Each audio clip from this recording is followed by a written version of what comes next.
kill. Don't worry about Blur. Blur has replicated Bash and has gone the other way around.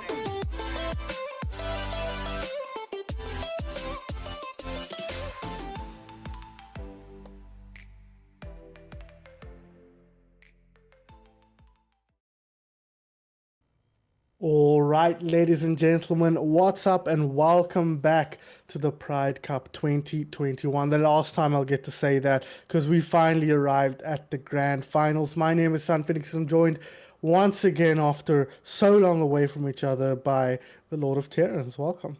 Thank you. And I'm really excited to be casting at this grand final. It's the first time for me in Overwatch casting a grand final of any tournament, and super excited. Obviously, two great teams coming up against each other. Yeah, two great teams coming up against each other, but not for the first time. Let's take a look at the brackets to remind ourselves how exactly we got here on this lovely Sunday evening. And if you cast your eyes there to the very first match of the playoffs, you'll see a familiar sight, Rainbow Renegades taking on Aitch. And at that time, it was Rainbow Renegades who took the 3-1 victory. So Aitch will be coming into this and hoping to recoup that loss. Of course, Rainbow Renegades then went on to beat 4E in the upper bracket finals to punch their ticket into grand finals, while Aitch had to troll through the lower bracket, taking down Babs to see 3-0, I believe. And then 4E with quite a strong 3-1 victory that we just saw a moment ago. And then now we get to the grand final. So that's the path these teams have taken, and I think Aitch definitely the harder path so far. So I think Terran, they're going to be coming in here as the underdogs given what we've seen so far. Most definitely. I mean, we've seen so far Rainbow Renegades obviously bled a little bit. A couple maps dropped here and there, but other than that, always managing to pull out. We look at that series against 4E. There were moments in that series that 4E maybe could have taken that series, taken maps like Havana, like Temple of Anubis, but there's always something in the engines, to keep that going for Rainbow Renegades. Someone coming up with that big moment, and it wasn't just Cubic coming up. There was Neeks. We saw something, even Bubbles, Wallace, all these different players really contributing in a big way. Yeah, very. We tend to focus on Cubic, obviously, as the sort of heavy hitter of this team, just based on the weight of numbers that he brings with him, SR-wise. But I was very impressed with Neeks the first time I saw them in their very first match of the Pride Cup. And it seems like he took some time off, but he's come back now in the last game and put out quite a strong performance. So excited to see if he can bring it here today on the projectile DPS, the Farah especially, and excited to see how Assassin on the other side matches him. But we've mentioned some of the players, so why don't we take a look at the whole rosters. We'll start here with the challengers. Aitch coming through the lower bracket.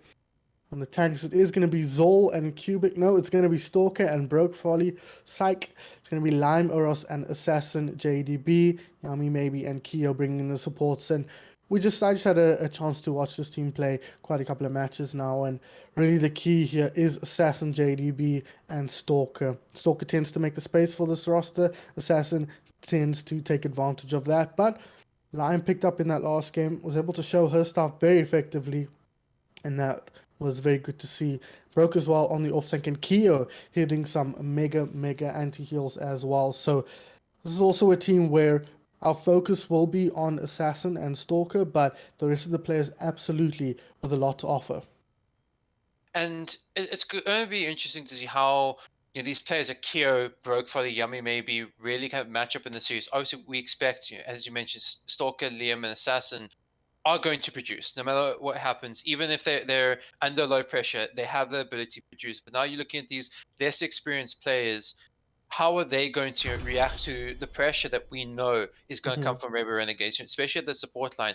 How are they going to be able to deal with Cubic on that wrecking ball, coming in that backline, getting that disruption going? Are they going to lose too much focus on that and then maybe let Stalker take a bit too much pressure in that front line and end up paying with his life?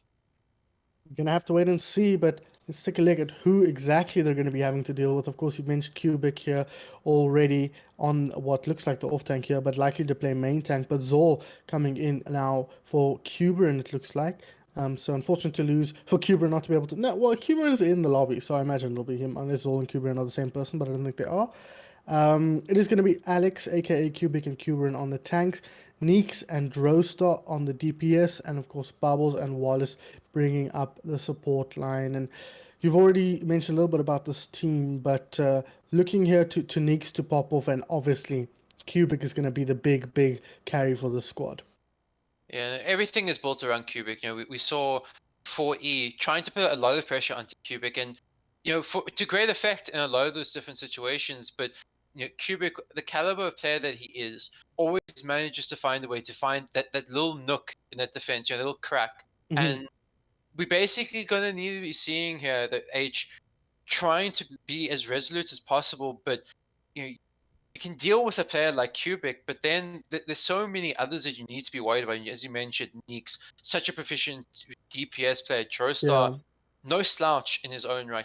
Picking up that Sombra, getting a lot of value with those hacks, those EMPs, and then Wallace, I think something which surprised a few was it wasn't his Lucio that really impressed in the previous series. It was actually his Ana hitting some of the biggest nades on Temple of Anubis, making it basically impossible for 4E to even get through the choke points. Yeah, we're gonna have to wait and see. Of course, as you say, we know Wallace for his Lucio, but if his Ana's has hard hitting, it makes it even harder for H to get through this. You mentioned Wrecking Ball, or no, I ruined the joke. Never mind, let's move on. Ilios will be our first map here. Once again, the map pool has been slightly altered for this grand finals. We'll start on Ilios now instead of Nepal, and it will also be a best of 7. So guys, get your coffee, get your popcorn, get ready for what could be a long, drawn-out series. The last best of 7 I did went all the way. Randburg Fire Department taking on the Beastie Boys, and that was a lot of fun. So here's hoping this one manages to do the same, but as we mentioned earlier, TerranLord, Rainbow Renegades are coming into this with a head of steam, having only dropped 2 maps in the entirety of the tournament so far. So before we jump into Ilios here at Lord of Terrans, why don't you give me your overall prediction for map score? What do you think? Who do you think is going to come on the top?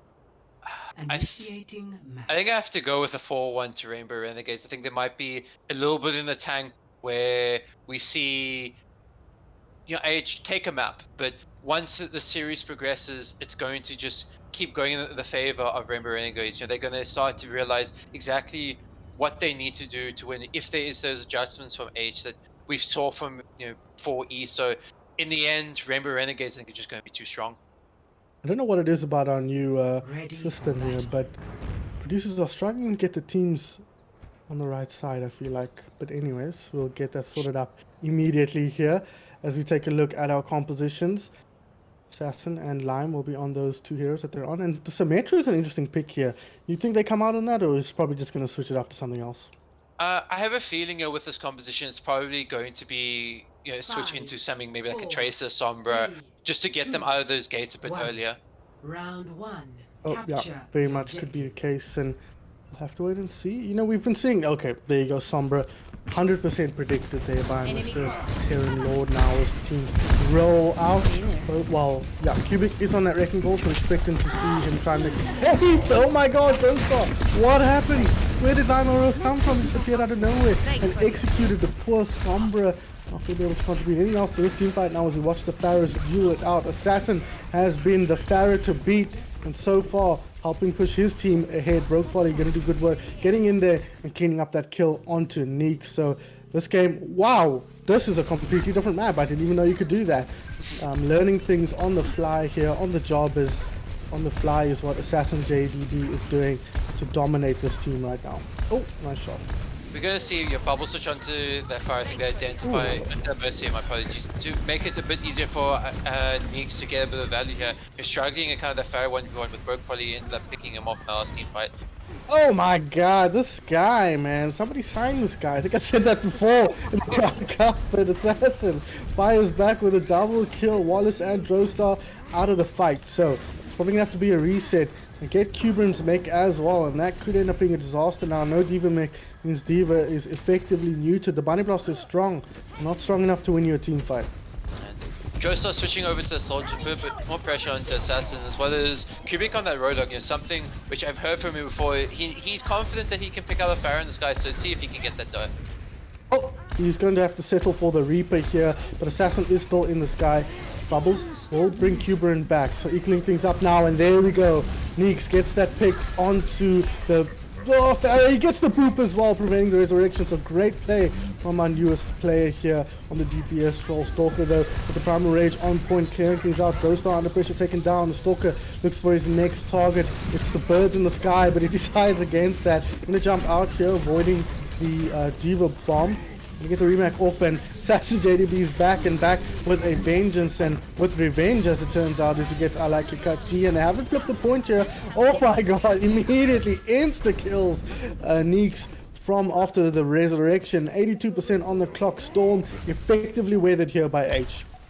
And something we've been seeing, Rainbow Renegades really strong is being the ones being able to stall the point, but they're getting stalled out, not really being able to get control of that point, allowing time for Assassin to get back and to pop off as he has been. Pop off he has been, as you say. Coalescence now comes out, damage boosted. Farah, a nightmare to deal with. Justice on the other side though. Alex somehow manages to force LimeAway off the point with his ultimate, but they've lost a couple. Riz comes out and they do flip the point. Assassin's still in the mid. That is one of the more ambitious resurrections I've ever seen in the face of a road dog like that. And Yami maybe will pay with her life. Farah is alive though, and I imagine he's just trying to get back to his team. Cubic's good, but he's not good enough to get that hook, I don't think.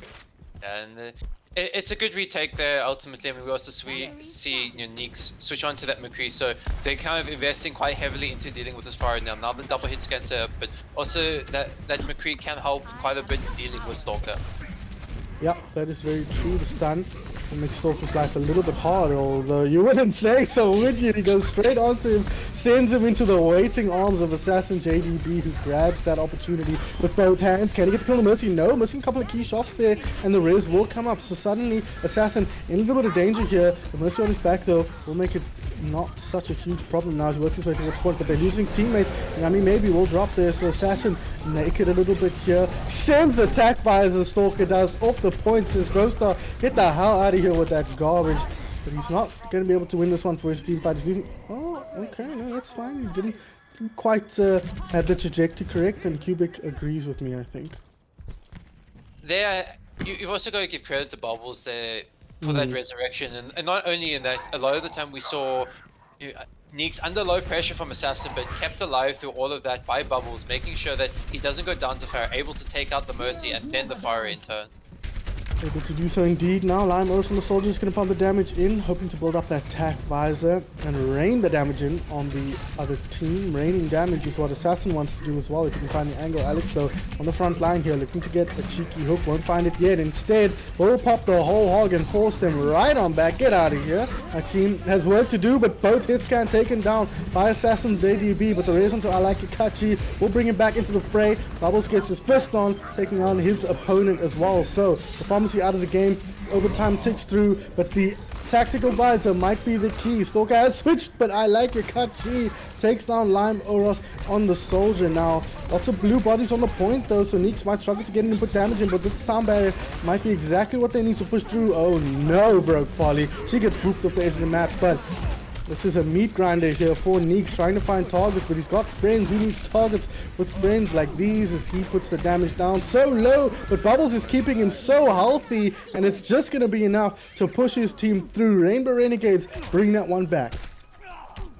Again, Bubbles also getting another big res off on Neeks, making sure that he's back in that fight, and also, Brokefolly getting booped off the map it helped by Neeks. Your flashbang during those boosters, Wallace getting that boop as well, guarantee that kill, and then Wallace booping Stalker off as well, just made sure that there was no way that Aitch were going to win that fight. So once again, we're seeing every single one of these players coming up in a big way at some point, and it's now up to Aitch. Can they match it? Because we're seeing on the side of maybe the supports especially, not really getting as much impact as the supports for Rainbow Renegades have.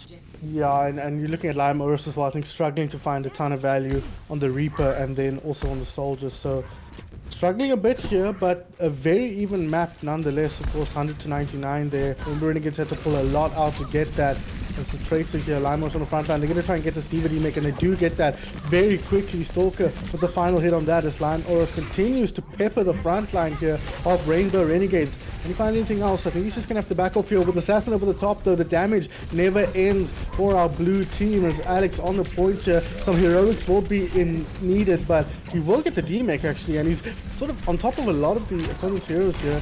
As Alakakachi does take down Kyo, but they're losing players. Brokefolly low will get the Mega, or the Mini, sorry, as Assassin continues to rain the damage down from the sky, but Neeks cuts him off at the pass there and gets that kill. Will get broke as well. The res comes down onto Wallace, and all of a sudden a flurry of kills from Rainbow Renegades will force them through and allow them to get this first cap. Stalker not long for this. Well, the big HP battery, unfortunately, and that's going to mean the end of the team fight for Aitch.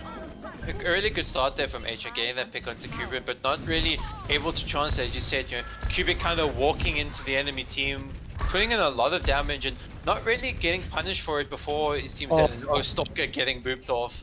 Man, that's a bad start. That's like so many of ultimate points towards the sound barrier there for Wallace, and a lot of time off the clock as well. This Lime Oris looks to make something happen with the pulse bomb. He's going to throw it in the soldier in. No, he's looking for something else. Maybe he will go back. Just taking this duel now. Taking Lime Oris' attention. He's going to get him with that pulse bomb. Lime Oris, oh sorry, Crowstar not responding quickly enough to it being dropped on the ground. And now Lime Oris is going to pull back a little bit here. Make sure nobody is... he's taking a lot of attention here. The res does come through onto Drostar, but where are his teammates? Where's the damage on the front line? With all the attention he's pulled, they should be able to push through, but not able to find any kills yet. Oh, the hook, but he gets taken down just before it completes. Justice from Neeks on the other side of the booping of Brokefolly, but it's press Q to die here as the hook comes in. Nice move from Bubbles here, not gonna get out of position. He pops the Valkyrie, that's a risky play, but he gets onto his Diva. He's using the movement, the extra mobility that gives him to help. Oh, okay. Was that? It looked even like a teammate, but no, it was Wallace that was lying on the ground there. He gets both supports, does Assassin JDB. They have flipped the point as well. 12% already building up as, oh, this could be bad. Get out of there, get out of there. He just gets around the corner, or far enough away rather, and won't get the kill before the remake comes through. Neeks here. Self-destruct, or rather, Tactical Visor comes through. The boot from I Like a Cut G sends him up, but Drostar taken down by Assassin JDB. The longer this fight goes, the better it is for Aitch though, as they are in control. Pulse Bomb committing Sudoku there is Lime Oros as he loses his own life in his efforts to get Bubbles, and Neeks chasing down Assassin, but they flip the point now, and Aitch choosing to pull the plug as a result. It was really good start there for, as you mentioned, Limeros really putting a lot of attention, forcing Rainbow Renegades back, but they just weren't really able to capitalize on in time and getting control of the point, but not enough. Wallace gets quite aggressive. He got stepped at an awkward time. Cuban get deleted there by this man right here, Assassin JDB, now with the nano boost over the top, trying to get rid of that pesky Cubic, looking for targets here. He's going to go once again for that with the nano boost, put the damage in, but unfortunately he's losing teammates. His Mercy down, his opposite DPS down, or his friendly DPS. Oh, Barrage into Barrage, but he gets taken down. Bubble whips the Gat out and puts him to bed. And now Renegades in the driver's seat here as they look to clean up this team fight. They won't even need to. The point untouched by Aitch, and Rainbow Renegades will take the first map.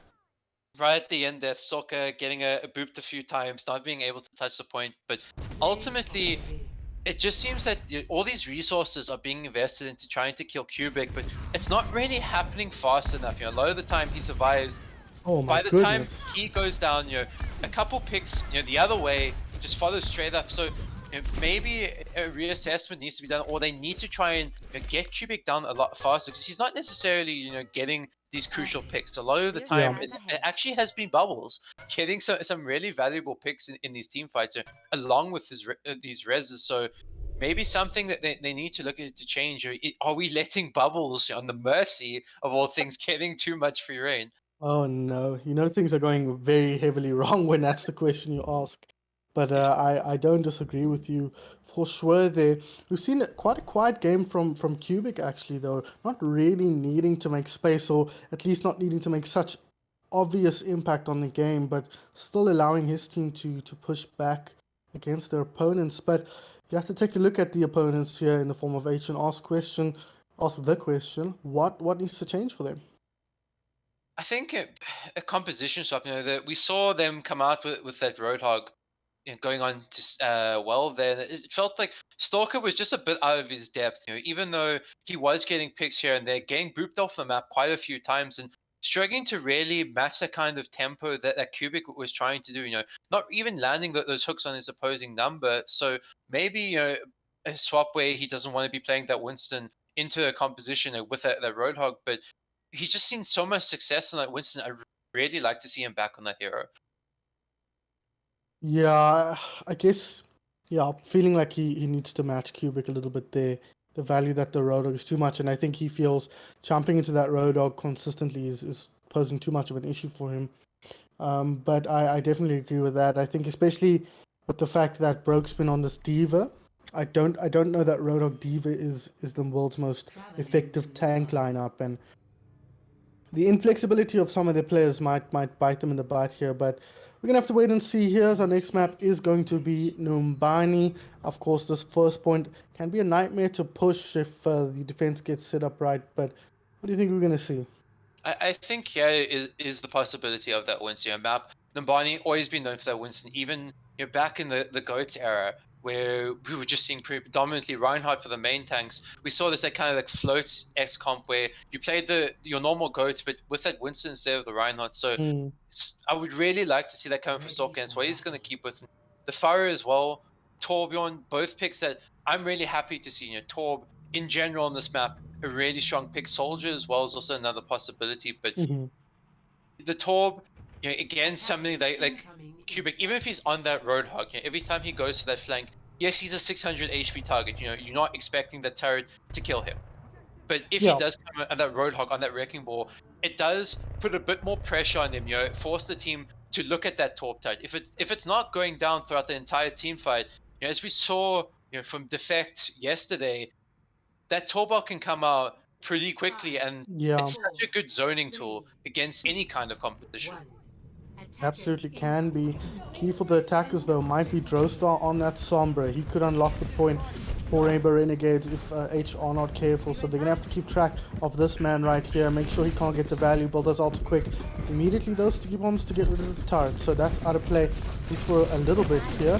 So now they're going to get to the hack into the back of Brokefolly. Awkward position for her with Kyo going down. This fight might already be over as they get onto the baby diva. Assassin in the sky will have to perform some major heroics, but he'll have to do it without his mercy as Yummy maybe goes down. Heroics might be on the cards though. One down, and he just buy time for his team to get back. That's a DMEC on the diva as well. Cuban out of the fight now, but no, hacked out.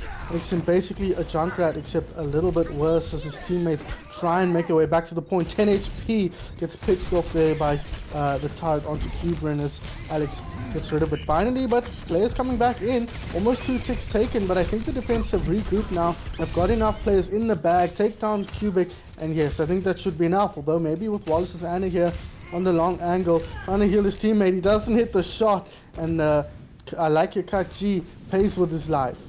There, even though we saw that Torb turret go down very early in the fight, Lima was able to stay alive long enough to get another turret down, meaning that they couldn't really pressure the point. Yes, they do end up getting taken off, but it just wasn't enough to see them through this team fight. I'm also a bit low here, 100 HP, 50 HP, no HP. Assassin down as well, so both DPS out of the fight here. Mercy in play, but a lot of targets to raise if she's going to bring this one back. Kyo ushered off the map there by Cubiran, and unfortunately, maybe dropping late, since they won't have anything to recontest this one with, then that will be the first point capped, but needed 2 tries.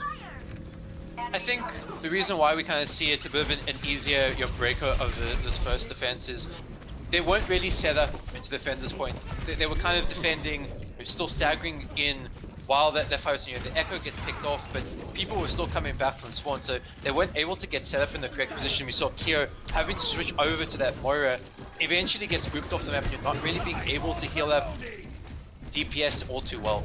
Yeah. You're right about that. Now Assassin finds an open pick onto Bubbles. Bubbles might find himself food to this Tracer if he's not careful, as the Molten Core comes out, but he's in the face of a fake monkey here. Now a fake angry monkey. The anger is real, the monkey is not, but he's putting the pressure on now to the core of Aitch as they get set up here. They've got a few kills in the front line. The hook comes in onto Brokefolly's Diva though and will get the DMEC successfully. They are being pushed back here slowly, but as the spawns come out, with their spawn advantage, they might be able to push forward here. Assassin, coming out clutch in that fight does get the 3 picks, but the spawn advantage maybe not really in their favor here. It's still a pretty decent fight, burning some time off the clock. Yeah, absolutely. But Stalker, a quick hook in there from Cuberin, plus the Discord and damage coming out of. Ooh, gonna get out here, Brokefolly just barely gets out. Lime not so lucky though. Likely got hooked there and taken down by Alex. Now getting demeked is Broke. She had self-destruct, chose not to use it here. Hacked, turns her back on the boys, says, I'm not even gonna look at you while you kill me. And is taken down instead. Assassin here on the flank, but he's been spotted out. Needs to be careful not to get hooked. Taken down by Bubbles or by Cuberin. He's gonna relocate to his team. It's going to be very crucial. You know, Assassin, yes, gets those 3 picks in the backline, but he needs to be very careful of those hooks from Alex. You know, landing a hook on a Tracer, not the easiest, but Cubic definitely someone who's capable. Absolutely can. With what is not capable of his heroes using their spells. That sentence was incredibly constructive. Don't tell me anything else. But get off the map, says Stalker. He runs out of Primal though, just before he gets him off. Now we'll have to go back and rejoin his team, but his team are doing just fine without him, or rather with the space he's created as Lime picks up the double now. Oh, a nice sleep, a nice stun. Stalker might have overextended here, but no. The healing is there. The team shop just in the nick of time, and he will now be able to get aggressive. The anti-heal, I think, blocked out there by the bubble. Good work from the main man on the front line here, but Assassin JDB picks up Cubic, and now they're just going to pull back. They've done enough with that kill on Bubbles, and they're going to hold firm. That fight, you're investing quite a lot of resources into in terms of ultimates, but with these late picks, you're getting a lot of time off the clock, as well as building up those ults again. You see Yami maybe with that Valkyrie, Stalker already halfway to his next Primal Assassin, Pulse Bomb at the ready.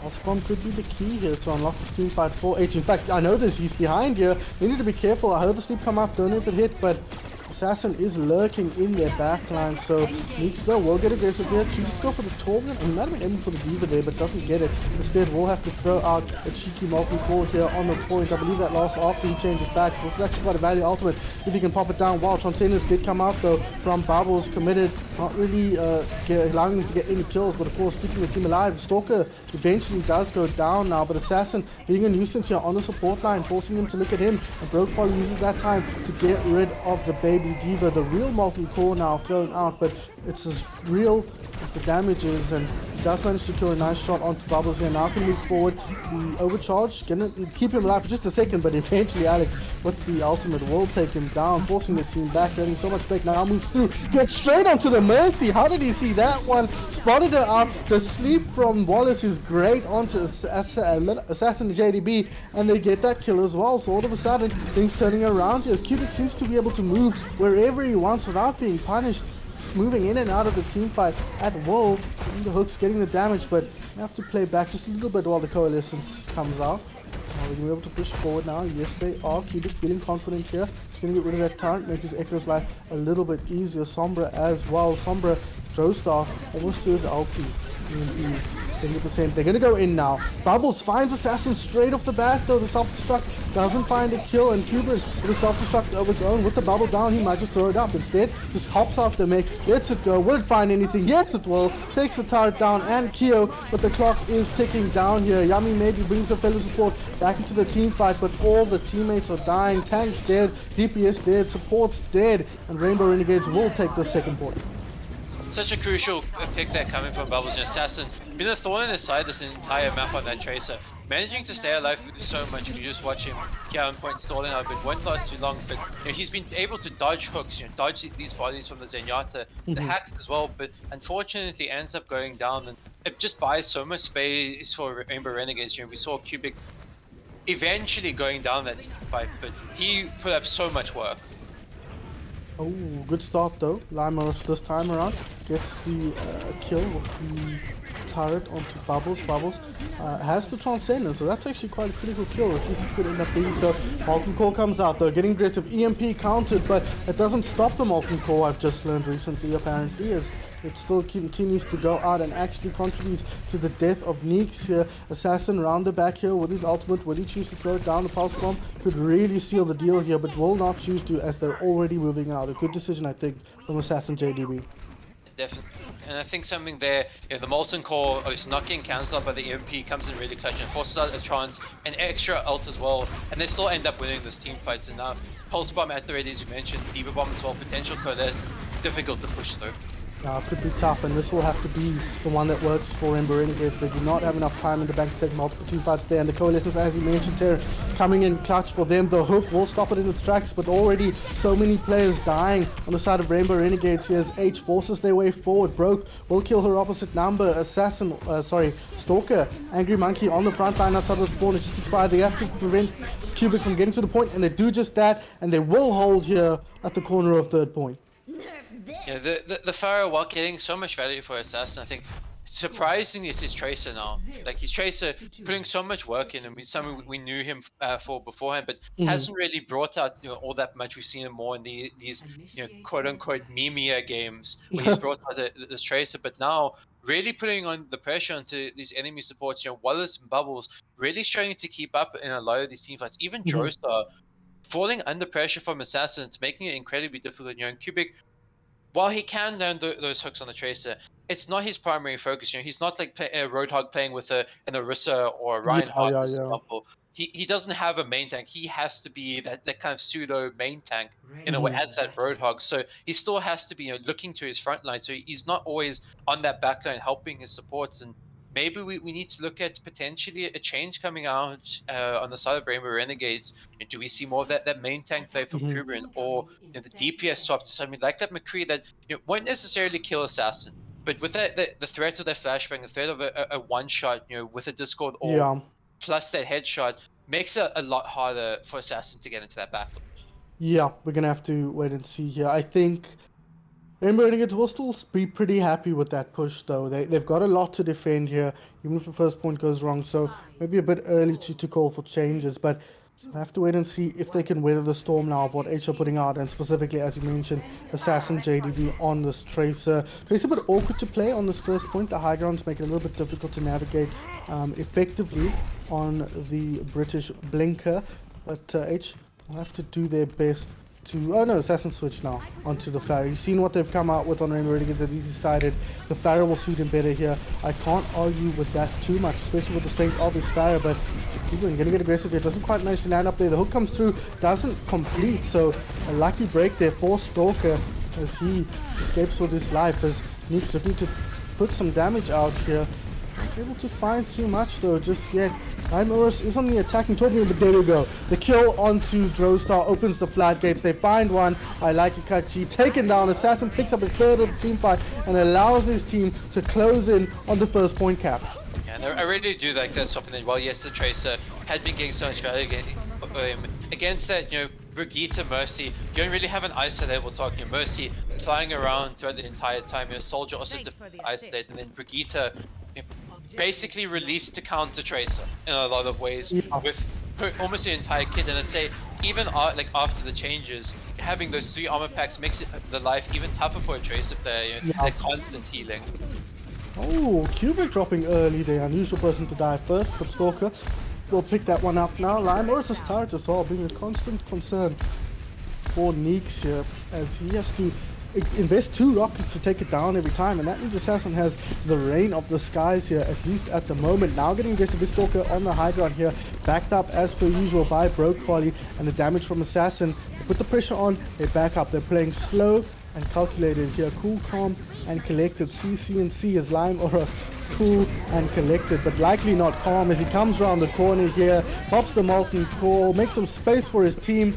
I like Ikachi, I think, popping the barrage there, but it's press Q to die as he is taken down. No players going down for Aitch, so they can continue to push forward. And just as you mentioned, like cool, calm, and collect, really clean play. They took the space that they needed to when it was necessary and when they had the options to it, and then from there they used that space to use those ultimates. You saw the Coalescence, you saw the Molten Core, and now coming in, into this point, they have 5.5 minutes to push barely any way and 4 ultimates online. Yeah, this is really their game to lose now. Aitch and Lime Aura dropping low, but he got bubbles. That's a huge pick. Now they can move forward. Cubic has his ultimate, but he might just get pumped down while the whole hog is flying. He can't heal himself, but he will pop it now. Turns around, and he does just get pumped down. The rocket barrage over the top, the self-destruct to make sense, and Aitch will take game 2. Finding those big cracks right now, and it seems that Rainbow Renegades, maybe hybrid maps aren't their strength, and those are the maps they've dropped so far. You know, the two Kings Rows, Yeah, and now true. onto the Numbani. So potentially this could be a weakness for them. They tend to struggle, you know, getting set up on these kind of hybrid maps, which, you know, in a way surprises me. It feels like in somewhere like Cubic, Oof. we get so much value on these points, but Assassin, a big standout right now. And, you know, as I mentioned on that first map, I really wanted to see Stalker back on the Winston. He provided, and it was excellent. Yeah, really, really great performance from Stalker. Typically great performance, I think we should say. But Assassin, once again, he's the one with his name in the headlines here. Stalker, just a supporting act at this stage, making space for the big boy. And of course, you've got to point out the rest of the team as well. Keo especially landing some critical sleeps when they need them most to shut down some aggressive plays. So it'll be interesting to see how things progress here. But Rainbow Renegades, as you say, seem to have a problem with escort. I'm not quite sure how exactly that manifests itself, but we will be moving away from that now and onto our, sorry, not escort, hybrid map, and onto our escort map here. It will be Rialto. We haven't got to see this yet, but this is another map that's Farah's playground.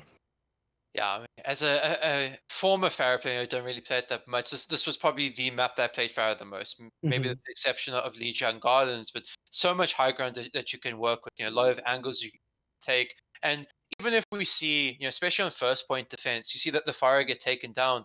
There's not a lot of angles as the hit scan that you can really take afterwards to get that pick onto that Raising Mercy. So you essentially have two lives as Farah on this map a lot of the time.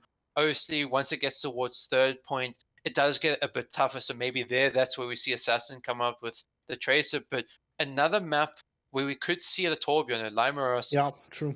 has gotten a lot of value on that so far. You know, every Molten Core, while hasn't necessarily got the kills, it's bought so much space for his team. With the way, you know, it's panning out, it's denying Cubic really from getting into that back. Yeah, interesting to see here. Slight delay. Yeah, Wallace is on a pee break or something. This bra always likes to disappear between maps. But anyways, we will be moving over there very, very soon. So far, though, besides Assassin JDB, who's been your player of the match thus far? Or your standout player, let's say, rather. I think I like a cut G as definitely been one of those. You're coming up with some really big moments on the Farah. You're going toe to toe with Assassin. A lot of the time in those kind of Farages, obviously they're only slightly losing out. But when you think about slightly losing out to someone like Assassin, it's not you know, something that you can be really upset about. And Cubic, Yeah.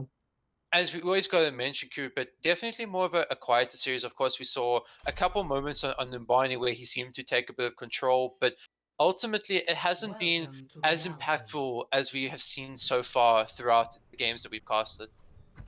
Yeah, absolutely. Just a reminder, guys, this is the grand finals of the Pride Cup. A best of 7, a long way to go yet in the series, so everything to play for. And thanks for your support throughout the weekend. Skarzz himself here says thanks directly from the mouth of the man, and I think that is a sentiment expressed by a lot of people for the support on all the streams that have been going on. Of course, Trizzle streaming yesterday, Yami herself streaming for a little bit, and Skarzz and Grant also putting in the work to show their perspectives as well. But we are on Rialto here, as we can see. Aitch versus Rainbow Renegade. Stalker back on that monkey. Alex on that cubic.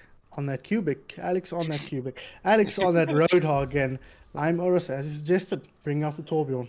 Yeah, and if it ain't broke, don't fix it. So sticking with exactly what they have, you maybe, as we said, potentially a tracer swap in the works for Assassin if the Farah not really working out. But we are potentially going to see, you know, that main tank that I suggested coming out Rainbow Renegades, maybe allowing, you know, Cubic a little bit more freedom. They have the yes, it's not the ideal comp Winston Roadhog, you know, not your common combination, but it means that Cubic can kind of get on these off angles, look for those picks on those DPS and support to open up these sides. Actually, you can switch on to the Wrecking Ball. Okay, well, his other most iconic hero, I think. He can make a ton of space with this this hero, so we'll have to wait and see if he can execute on that in this game. He's going to go for a long round the world trip here.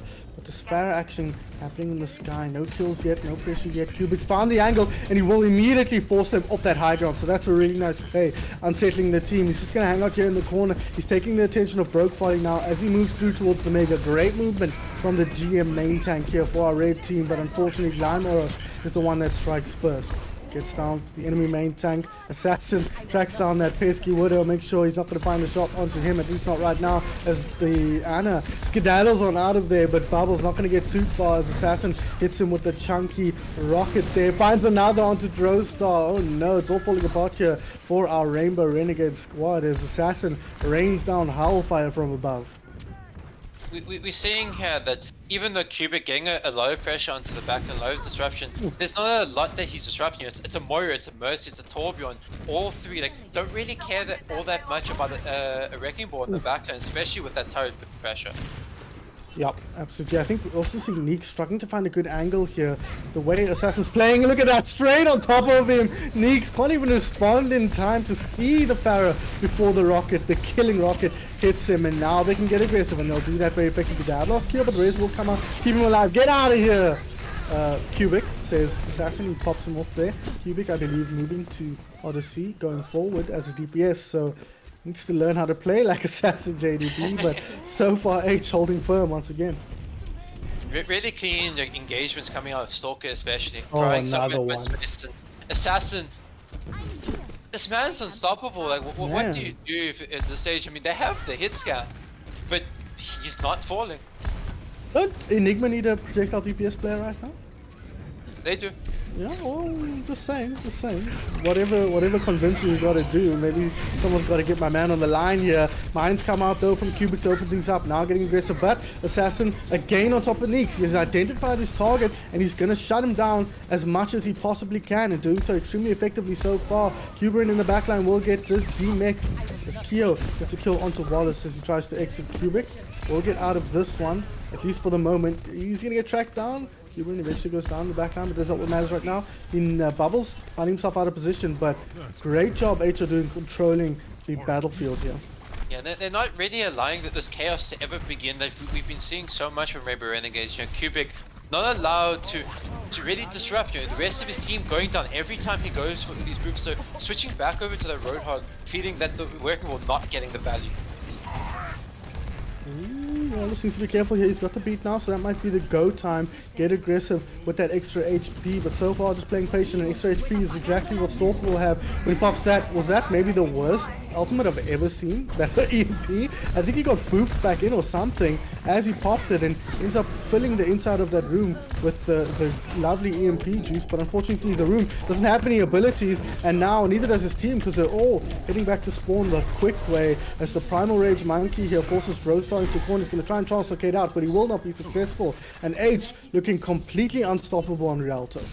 This is the first time we've really seen the Rainbow Renegades out of control in these games. You're not really knowing how to deal with what Aitch are throwing at him. This Pharaoh, this Winston, this Torbjorn, really proving a big thorn in their side right now. So coming into this last fight, they need to find a way through.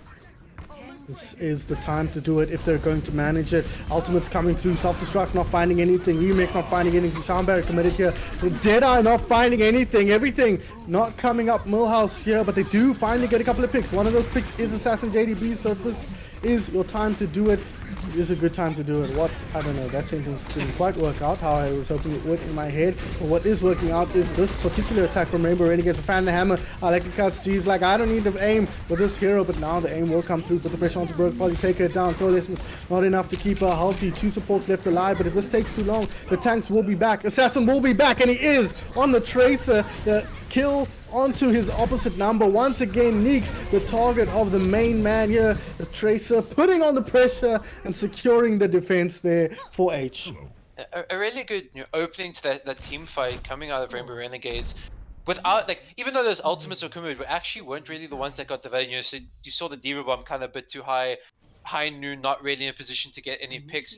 But they opened that fight up well, but then they started to run out of steam quite a bit. You know, you saw the ultimate coming from Kubik, basically only to demech Brokefolly on that Diva, not really finding those picks, allowing time for Assassin and Stalker to get back, get those cleanup kills, and then the bomb from Brokefolly guarantees that no one can touch the point. Yeah, very, very nice stuff coming out of Aitch here, but it's not over yet. You do have to get that far. It's not very far, but Rainbow Renegades have pulled out some miracles already this tournament, so if anyone can hold there, it's going to be this pink squad. But it's going to be a tough ask, and they're going to do it here with Drostar on the Echo, Neeks on the McCree, and Alex back on the Roadhog. And something like we've kind of been seeing from your Rainbow Renegades side is potentially the defense looking maybe a bit weaker than the attack on a lot of these different occasions. I mean, when I think back to their series against Quad E, especially like on King's Row, a lot of back and forth, but seeming to really like struggle to get a foothold on defense, and now not really getting that pressure on the attack puts them in a really, really difficult position. Yes, it's possible. It is real too. This is a point notorious for those full holds. So there's still going to be a lot of work to be done for Aitch. Indeed, but this man right here, he's made it seem like an impossible task. Needs to be careful not to leave his Mercy in the lurch here. He's going to pull to the side angle here. The boop, I think trying to send him forward, sends Cubic back instead. But he's going to come on top with the damage in. But Wallace, I mean, this is the most iconic Wallace map. That triple boop that we saw come out of him when he was on Evo, I think, burned into my memory here. And if anyone can make some magic happen, it will be him on this hero, on this map. But so far, it's going to help them win this first team fight, but Stalker gets that kill until I like it. He will play with his life, and the res will come out, so things sort of evening out. And I think with the point pushing this far, it should be fine just to pull back here on Aitch. Hopefully not give away too much more. Stalker did get res, but with Assassin down, I think he just let this one go. As you mentioned, Wallace looking for those boops, and very, very well known. The map for Lucio is looking for those kind of war ride boops onto the bridge, and getting them more, not exactly the most common, but such a big pick. So much of that healing gone, and then followed up by that was Cubic getting the hook onto Limeros, eliminating a lot of the DPS. This angle, man, I would have just popped the Deadeye there and try and get rid of the pharmacy, and actually Alex will go down here. Resurrection available. In fact, Lime will get rezzed after being killed there by Neeks off the side here. Neeks waiting for an opportunity to use his Deadeye. Not finding what he's looking for just yet, as Stalker gets aggressive. Will pop it now. He goes Drostar for the Diva, but immediately gets degloved there as the Diva, opposing Diva mate pops, and that's going to be a problem. Oh no, he didn't. Never mind, I'm stupid. Apparently, he gets the kill onto Lime, or else the remake kill almost onto the Diva, and looks like they're going to force them back here once again, potentially, but still players in the mix here for Assassin, JDB, and Co. The D-Mech now onto the Diva. A lot of damage from the sticky bombs, but he won't go down, and now they're getting kills on the side of Aitch. They're cleaning them up one by one slowly, but Assassin going down might be exactly what they need to stem the bleeding on the side of Rainbow Renegades, but they're losing people left, right, and center. The spawn advantage favors the attacking team here just a little bit, so this kind of long, drawn-out, chaotic fight might be better for Aitch at this stage, but with Lime under pressure, with Alakikachi going down, but again it's the trade, unfortunately for them, but it seems like Aitch is playing a little bit slower here. No, they're going to get bounced back in here with Assassin back in the mix. The res onto Lime Oros to bring him back. He might just pop immediately if self-destruct goes. No kill there, so both teams now almost up to a full complement. This fight not over just yet. Assassin though finds Drostar again. Res not available for either team. Stalker will drop. Brokefolly will get the return, but it's going to be Neeks who finally throws the Deadeye out, gets the double kill, and likely secures the point for his team. And Neeks coming in really clutch, and yes, we saw him get picked off towards the end while in the high noon by the rocket barrage from Assassin, but getting him down eventually, putting on so much pressure on Stalker, not really allowing him to get much done in the fight. And he had the mine, Stalker got those mines, but wasn't able to get them off because he tried to put pressure on Neeks, tried to make his life difficult, but the flashbang right clicks just made it impossible for Stalker to stay alive. Ooh, Stalker, speaking of which, coming in now with his ultimate, gets hooked in, not likely to go down. There's still plenty of HP and mobility to play with. Had to burn the cooldown there. Now looking around, trying to find an angle. Will go straight on in. Pile drive with the mines over the top. They've already lost Lime Oros, but it might not matter if they can get the kills they need. No, they cannot. 25 seconds left on the clock here. That Fuller hold might look like it might come to fruition here as the self-destruct goes in, doesn't find anything. Cubic dropping low, but with the healing will come back to life. Joestar finds himself collateral damage. So does the Diva Max. So once again, Assassin JDB coming in clutch for the blue team. Aitch relying on this man to make the big plays, and he delivers time after time after time as Cubic goes down. Keo picks up a double with the Coalescence, and the point marches on forward. Aitch, for the first time against Rainbow Renegades, anyone has done this, will take the lead.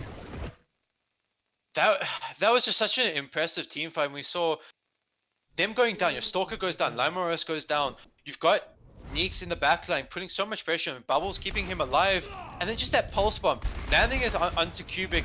As you said, the collateral damage onto Joestar. Yes, the res comes out, but by that point, the Coalescence just makes it almost impossible for them to stay alive. Yeah. And Assassin just pulling out everything in this series. Retired or not, he is the player to beat right now. Thanks for your support. Retired, man. Why are these top players retiring? Why? These youngsters. I mean, Assassin's not that old, right? How old is he? He's like a school child. Assassin's a year older than me, so 23. Now, how old are you? Like 13, 14, right? I'm 22, son. I'm not Oh, that sorry. young. You? Sorry, I forget sometimes because I feel like an old man. So everyone who's younger than me must still be in school. Yeah. Okay, no, he's not as young as I thought he was. Never mind. That's just a Yeah. blatant lie. But yeah, Assassin absolutely standing a cut above the rest here. But for the first time, Rainbow Renegades on the back foot. Wallace once again has decided to leave the damn lobby. I don't know what his problem is, but he will be restarting. Teams are asking for a short break, so that means we will have to fill just for a little bit here. But guys, remember, this is a best of 7, so not match point yet for H. A long way to go, and if you've ever played in or casted a best of 7, you know it's not over till it's over. Anything can happen. Fatigue, you mentioned this yesterday, TerranLord. I don't know if you remember, but how much is that going to come into play here? H have played so much more Overwatch this weekend than Rainbow Renegades have.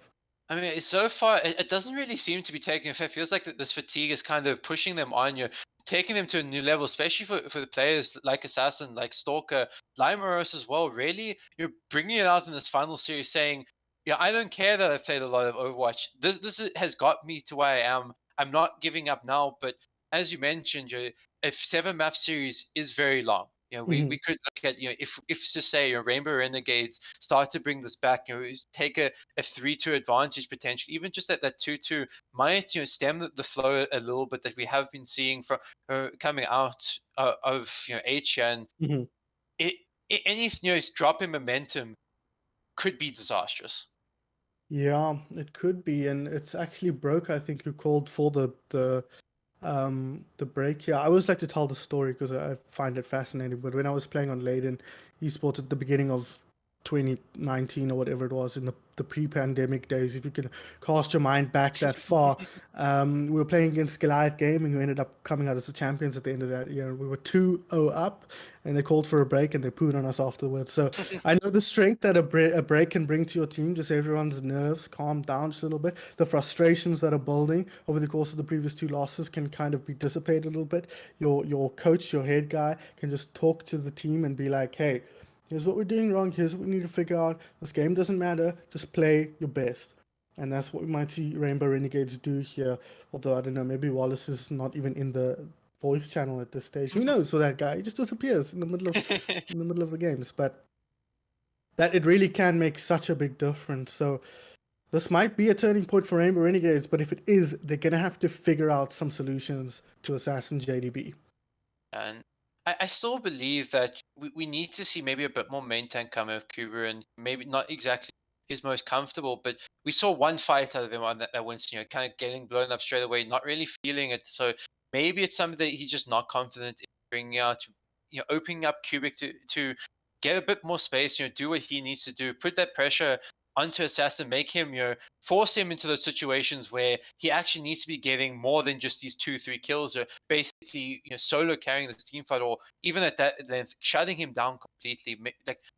And we can't say, bring out that Torbjorn. Yes, we've seen Lime do really well on that Torb, but it hasn't really been that much against the Pharah, and Yeah. against Assassin's Pharah, with kind of the way he's been playing the playstyle, how well he takes the angles and getting up and close and personal onto those hit scans, you're probably looking at something very similar, even against that Torbjorn. Yes, Torbjorn himself not going to do a lot against the Fire. He is Yeah. not really a hit scanner. His only real hit scan is his right click, which is more short range, but it's something that maybe we need to see a bit of a change up in terms of the DPS. I think the Sombra not really working out here. The Echo was a bit of a difference. Yeah, I think it helped a bit more than the Sombra was. So maybe that's the key to cracking the code, Mm, so to mm. speak. And Hanomura coming out is a bit of a different map than what we've seen so far. Yeah, but with the way Rainbow Renegades struggle in hybrid, it's funny that it doesn't translate over to Assault, which starts off identically, you know. They seem to be able to clean it up by the time they get there. Of course, they haven't dropped anything other than hybrid until this previous map. So we're gonna have to wait and see. Are they boomed? Probably not. The kind of players they have on the squad don't really get boomed. They more are the ones who are doing the booming. But it's the first time that they're on the back foot in a series. So it's gonna be fascinating to see kind of solutions you come up. Will they be along the lines of what you're suggesting, or will they come up with something different? And do they even need to, you know? How much of that was the map? It's a very, very favored map, and maybe that's part of why they struggled so much to deal with Assassin JDB. And I mean, it's just that first point, right? But they never were able to get past it in the face of his Farah. Yeah, and that's also another point is maybe it's not only just the map, it could also be like a little bit of that mental, which is why this Mm. break was needed for them. Get that reset going. We won that first map. We know we can win this. We've beaten them in a series before, so Yeah. let's just focus on okay, what were we doing in those series that allowed us to win?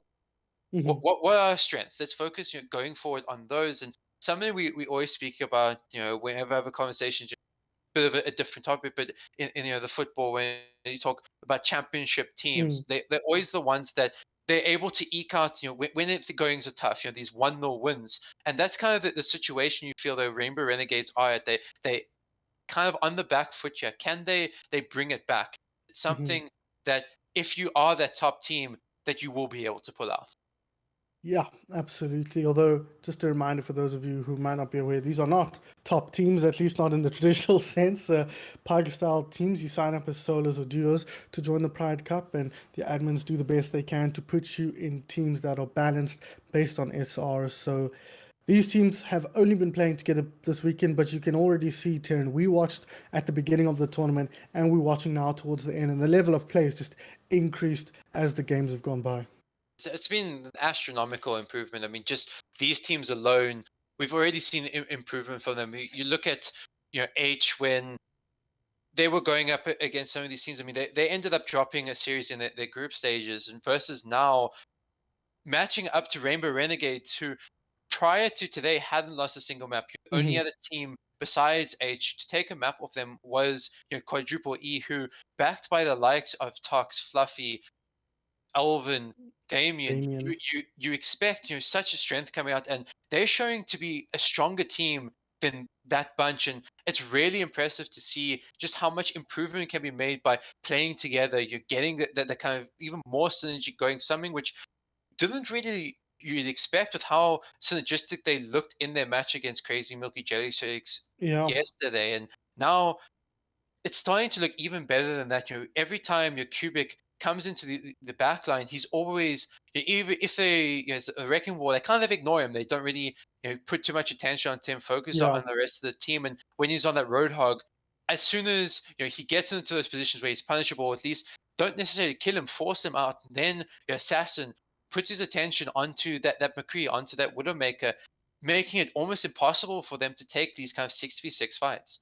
Yeah, no, absolutely. I completely agree. And Rainbow Renegades struggling to deal with that synergy, not looking too anti-synergistic in their own right, but you've mentioned it before, the kind of chaos that they play with. That seems to be the strength of their roster here, is causing that chaos and winning the duels and struggling to really get that down with the synergy that H is putting out at the moment.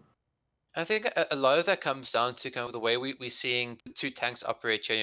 Cubic and Kuberin seem to be also on a bit of a different wave than sometimes Yeah. Kuberin going in at times where Cubic not really ready for that. So maybe we're looking at they just need to get that communication going a bit more. You're maybe not really used to feeling that pressure where as Cuban, Cubic has done all that work for you. He's been that kind of that main tank, even on that Roadhog, allowing you the space to do what you want to do. But now it's something where under pressure he seems to be struggling a little bit. Not really able to find his footing, so to speak. But with the likes of Cubic in that he's someone who can definitely help get him to where he needs to be for this series. Yeah, absolutely. And you look at that, and you mentioned the tanks, and I think that's a key for me.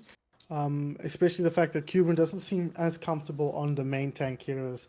So you mentioned it during the Rialto game, but it's kind of forcing Alex to play a more main tanky Road Dogg style, which is a thing, but it's different, I think, when he can do such extensive carrying if he's left to his own devices. And on top of that, the fact that Cuban's mostly been defaulting to the Diva, and the Road Dogg Diva is a bit tough to execute on sometimes. So, yeah, but tough for Rainbow Renegades, and I think they are having to go back to the drawing board just a little bit. And it looks like, yeah, we're still waiting here. Wallace is in, so ready to go here. I'm not sure what the delay is once again here, but let's see what we're seeing. Oh, it's been a long day, TerranLord. A long pair of days. Yeah, and even with that break, there's been a lot of Overwatch for the both of us throughout. Yeah. You even more so than me, not you casting the first day yesterday as well, but waking up 8 a.m., 8:30, casting these games, your mind's always on Overwatch, and you're always thinking, okay, going into these fights and into these games, what are the ways that these teams can kind of bring out? It's been an experience, I think, for me as well, coming into this cast.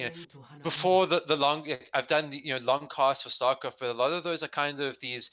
You keep going. The games just quick fire one after the other. Kind of term with there's breaks in between. So yes, you have those times to reset a little bit, but you always got to be thinking of what is going to be happening next.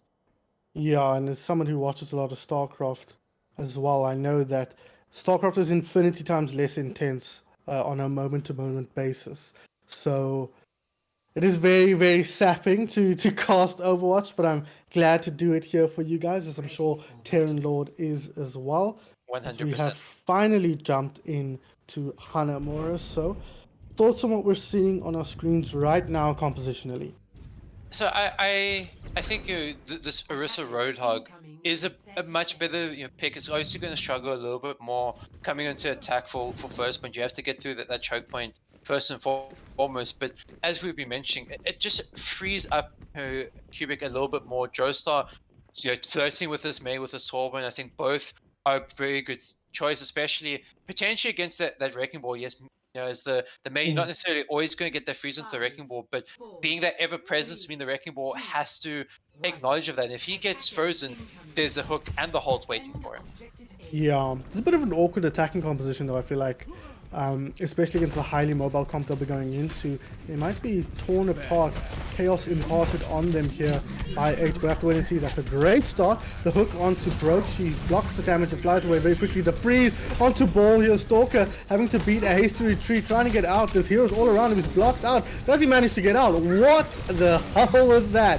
How did he squeeze his way out of that one? This ball is lubed up, a buttery ball, as they say. Nobody says that, but he somehow manages to get out. Limo gets a return kill. Broke has lost her mech here, but it shouldn't be too much of a disaster if she can get the remake down. Assassin though goes down, and that might be the floodgates opening here. The Great Wall of China broken down, and now I know we're in Japan, by the way, but the team of Aitch will push through. My geography's not that bad, but what I do know for sure is that Rainbow Renegades are not going to be losing this time team fight anytime soon.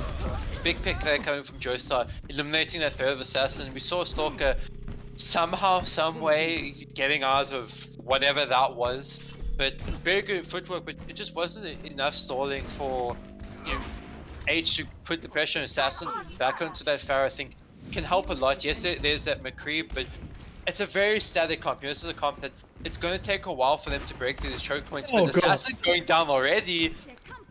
Res will come out though, so not too much loss, but still, you'd love to have that Res. Nice boop from Assassin. Pins Cubic down and isolates now some of the mid ground. The Molten Core comes out as well. This is super awkward. Wallace throws down Intel if Res taken down. They haven't lost any players yet, so this is pretty good. Ainu comes out. Assassin drops down. No kills come out of that. Neek's a bit quick on the trigger figure here as he now is under pressure from the 12 zone. He's winning out though. He's got the Vault Mercy on top of him. Both of them have Vault Mercy for the headshot. Paying off for Neeks. There is Assassin. Picks off the front line there, and Neek's gonna have to back out. The call has clearly come through. Back out. We're not winning this one. A really nice start, obviously getting rezzed up on an Assassin there, but not really able to take advantage. And we saw a lot of that got to be contributed to the Molten Core denying a lot of space. And we say it's such a slow composition. It's not something you can just speed through it. You don't have that looser, so you have to take into account how much damage that can put out. Wallace here on the Baptiste and Stalker in the backline. Your mind's all over the place. Watch your head for these. What is happening? Oh, it's the Hawk. I was like, how is he doing that? That's some new tech I've never seen before, but it's not. And it doesn't even matter because he ends up getting the kill onto a Cubic eventually. And the big barrage in the backline from Assassin as well, spelling the end of that push for Ember Renegades. That barrage, making sure that no resurrection coming through, no potential chance of turning that fight. Yes, Cubic opening it up a bit, getting the pick onto Stalker as well as Assassin, but by that point, a little bit too late.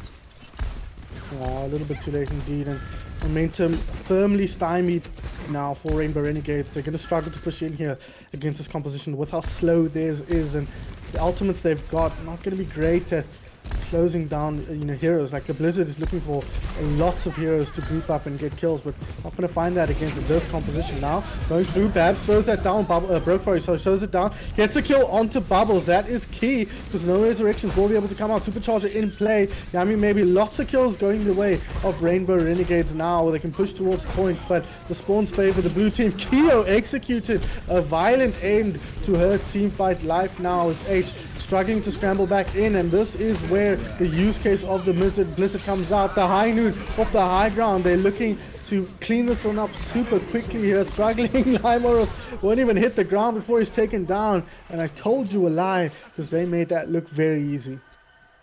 Breaking through there, looking really clean. Not necessarily using all their ultimates to break through initially, and once you're having that high noon, the Blizzard into 2 CP point attack, it makes it so easy to clean up those kills. Heroes like your Wrecking Ball, like your potential that fire getting a lot of damage from the high ground, potentially getting a barrage, just completely another fight. The Stalker frozen up in front of a high noon Assassin getting picked off as well. So already a comeback here coming from Rainbow Renegades, setting quite a hefty task for Aitch. Yeah, this is a tough one now. This might be the series equaled up, but it's obviously too early to say. 3 minutes is a big old time bank, and it's going to be up to Aitch to try and match the pace. But Assault's one of those map types, Terran, where you can kind of get a crappy, a not so good time on your attack and still grind out a long defense. So everything's still to play for. But looking at the comps here, don't fix what ain't broke on the side of Rainbow Renegades. Yeah, and I think this comp even going to be better on defense. Look at the Mei. There's only one choke point you can get through. Very easy Mei wall. You've got your setup at the bunker. The Orisa doesn't really have to move forward. You can kind of play her position pretty easily. And for Assassin on this Pharah, he's going to have to go into the sightlines of this McCree. It's not really as easy as we've seen. Get on top of that McCree, put a low pressure on him. And also, there's still that potential of the Roadhog hook that he has to be worried about. Yep. Going to be a tough one. Going to have to watch the angles here, but the only angle I have to watch is the angle of his teleport. Straight on forward onto point. Keo already out of the fight though. That is critical to winning this team fight, I think, if you are Aitch. But the damage coming through from the Sombra, an incredible wall from Assassin as well, cutting the team off. This is not a Sombra, it's a Symmetra. But all I know is that it does tons of damage in a straight line, and ooh, the hook comes in onto Yummy, maybe a big pick. No healers left in the game right now, and that's pretty much it. Even Bubbles has his gun out, although no, I don't know why I'm presenting that as a surprise. Seems to happen more than he has the staff up. Yeah, it was a good teleport strategy idea. Get to point fast, get past this kind of bunker setup, force Kuber into setup on point. What ended up happening, we saw already Kyo getting picked off before that fight had even started. Meant there's so little healing, and Cubic on the side getting those pickups, getting the damage done. And yes, the Mei wall was good, but it just wasn't enough to keep Stalker alive. Yeah, they couldn't sustain through that once Keo had gone down for sure. Assassin's like, frick that hero. I'm going to go onto a hero that actually does damage here. They go back onto his trusty Pharaoh, put the damage in from the skies here. And what do they have to deal with it? Wallace and Neek. So he needs to be careful here. Watch his positioning. Of course, Cubic can always yoink him out of the side, go aerial fishing if he needs to. But Assassin keeping his distance for now. The positioning of the opponents make it awkward. But now he's found the angle. The hook comes out, doesn't land at this moment in time. Neekster will pop the high noon, doesn't find anything either. Now they commit the window, does find eventually, contributes to this kill on Stalker. Oh my god, Alex comes in, pops Lime Oros almost incidentally here, heals up to full, the ultimate, the May ultimate coming now catching Stalker, but he did get Droestar on the charge too, so how much do they still have in play here? Not enough with that kill onto the Mercy, and yeah, the cleanup will come through from Renegades, and they seem to have found a pretty good rhythm here. Yes, this kill onto Droestar is going to be a bit rough. He has to walk all the way away from spawn, but the Bongo, the Hog ult should be enough to kind of slow this team fight down, and that's what they've been really good, slowing them down, forcing Stalker into positions where he's taking tons and tons of damage, and he just hasn't really been able to get that failure on the run up. You see, he's still building up to that shadow. Yeah, it's been tough. Of course, he joined late. Assassin. Neeks finds that picks onto him, so immediately getting aggressive. A nice hook, a great wall as well. He cuts through it, or his team helps him cut through it, but fortunately Stalker will drop. So 2 quick picks on the 2 main players here. And of course, Aitch back. Droestar rejoins the team just in time, just to get that May wall down, punish Stalker, and now no ultimates invested into that fight. We're seeing another high noon, another window, and this is slowly going to the point where there's just running out of steam on the side of Aitch. Supercharger as well alongside the whole hog. He's going to get aggressive on the side of Assassin. Goes forward. He gets the ultimate off. He picks off 2. Great work. The high noon will counter him up, but they're missing a lot of key players on the side of Rainbow Renegades. Can they push through? The res will come out onto Assassin. JDB Stalker pops the shadow, but gets killed by the whole hog, and Neeks firing through the window, trying to put damage in. Alex is still alive on the front line. The melee kill onto Lime Oros as the spawns now will start coming back. Alex putting the team on his back, getting kill after kill after kill, pretty much all by himself. And now Neeks firing on in as well. And somehow, after a horrible start, oh no, it's not even over. The long range hook having to go out here, or the shield having to come out to keep him alive, forcing them back. But Rainbow Renegades, this is what we expected to see in the series. Cubic really saying here, I've been quiet these past few games. That time is done. Yeah. As you said, taking the team on his back, allowing the space, but bomb does come in. Doesn't find anything. Cubic's large frame, just small enough to hide behind that tiny rock apparently in the middle of the field. But it's this man right here, Neeks, with the double kill. One with the Deadeye, one with the gun, which has a name. It's called the Peacekeeper, and he's just helping his team keep the peace here on Hanamura. He wants to fight this war and end it as soon as he can, and he will do that with a headshot onto Brokefolly. Overtime ticks down, and Renegades equal up the series.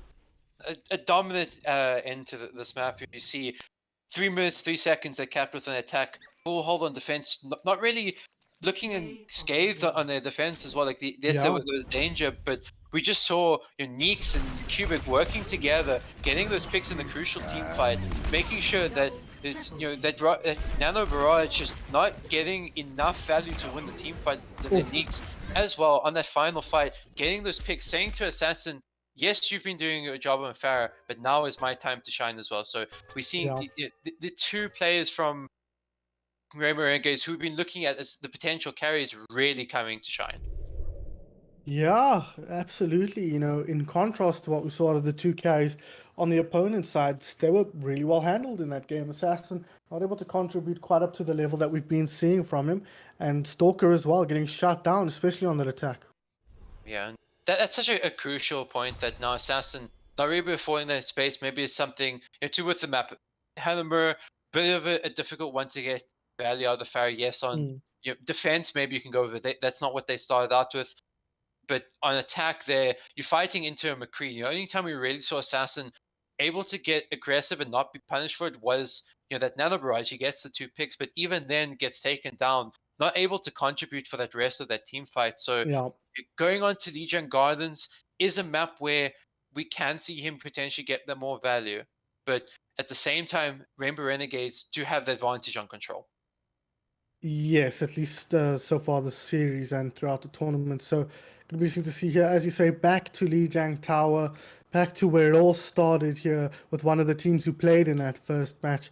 And I'm expecting to see some interesting stuff. But I think a key here for me coming out of that map was that when Stalker's able to play his Winston, he can make a ton of space for this team. But when he's forced onto that Reinhardt, they struggle to make that space for Sass and JDB. So depending on what maps we get, that could be key here. I'm going to start on Control Center. Oops, I hit my pop filter there. Apologies.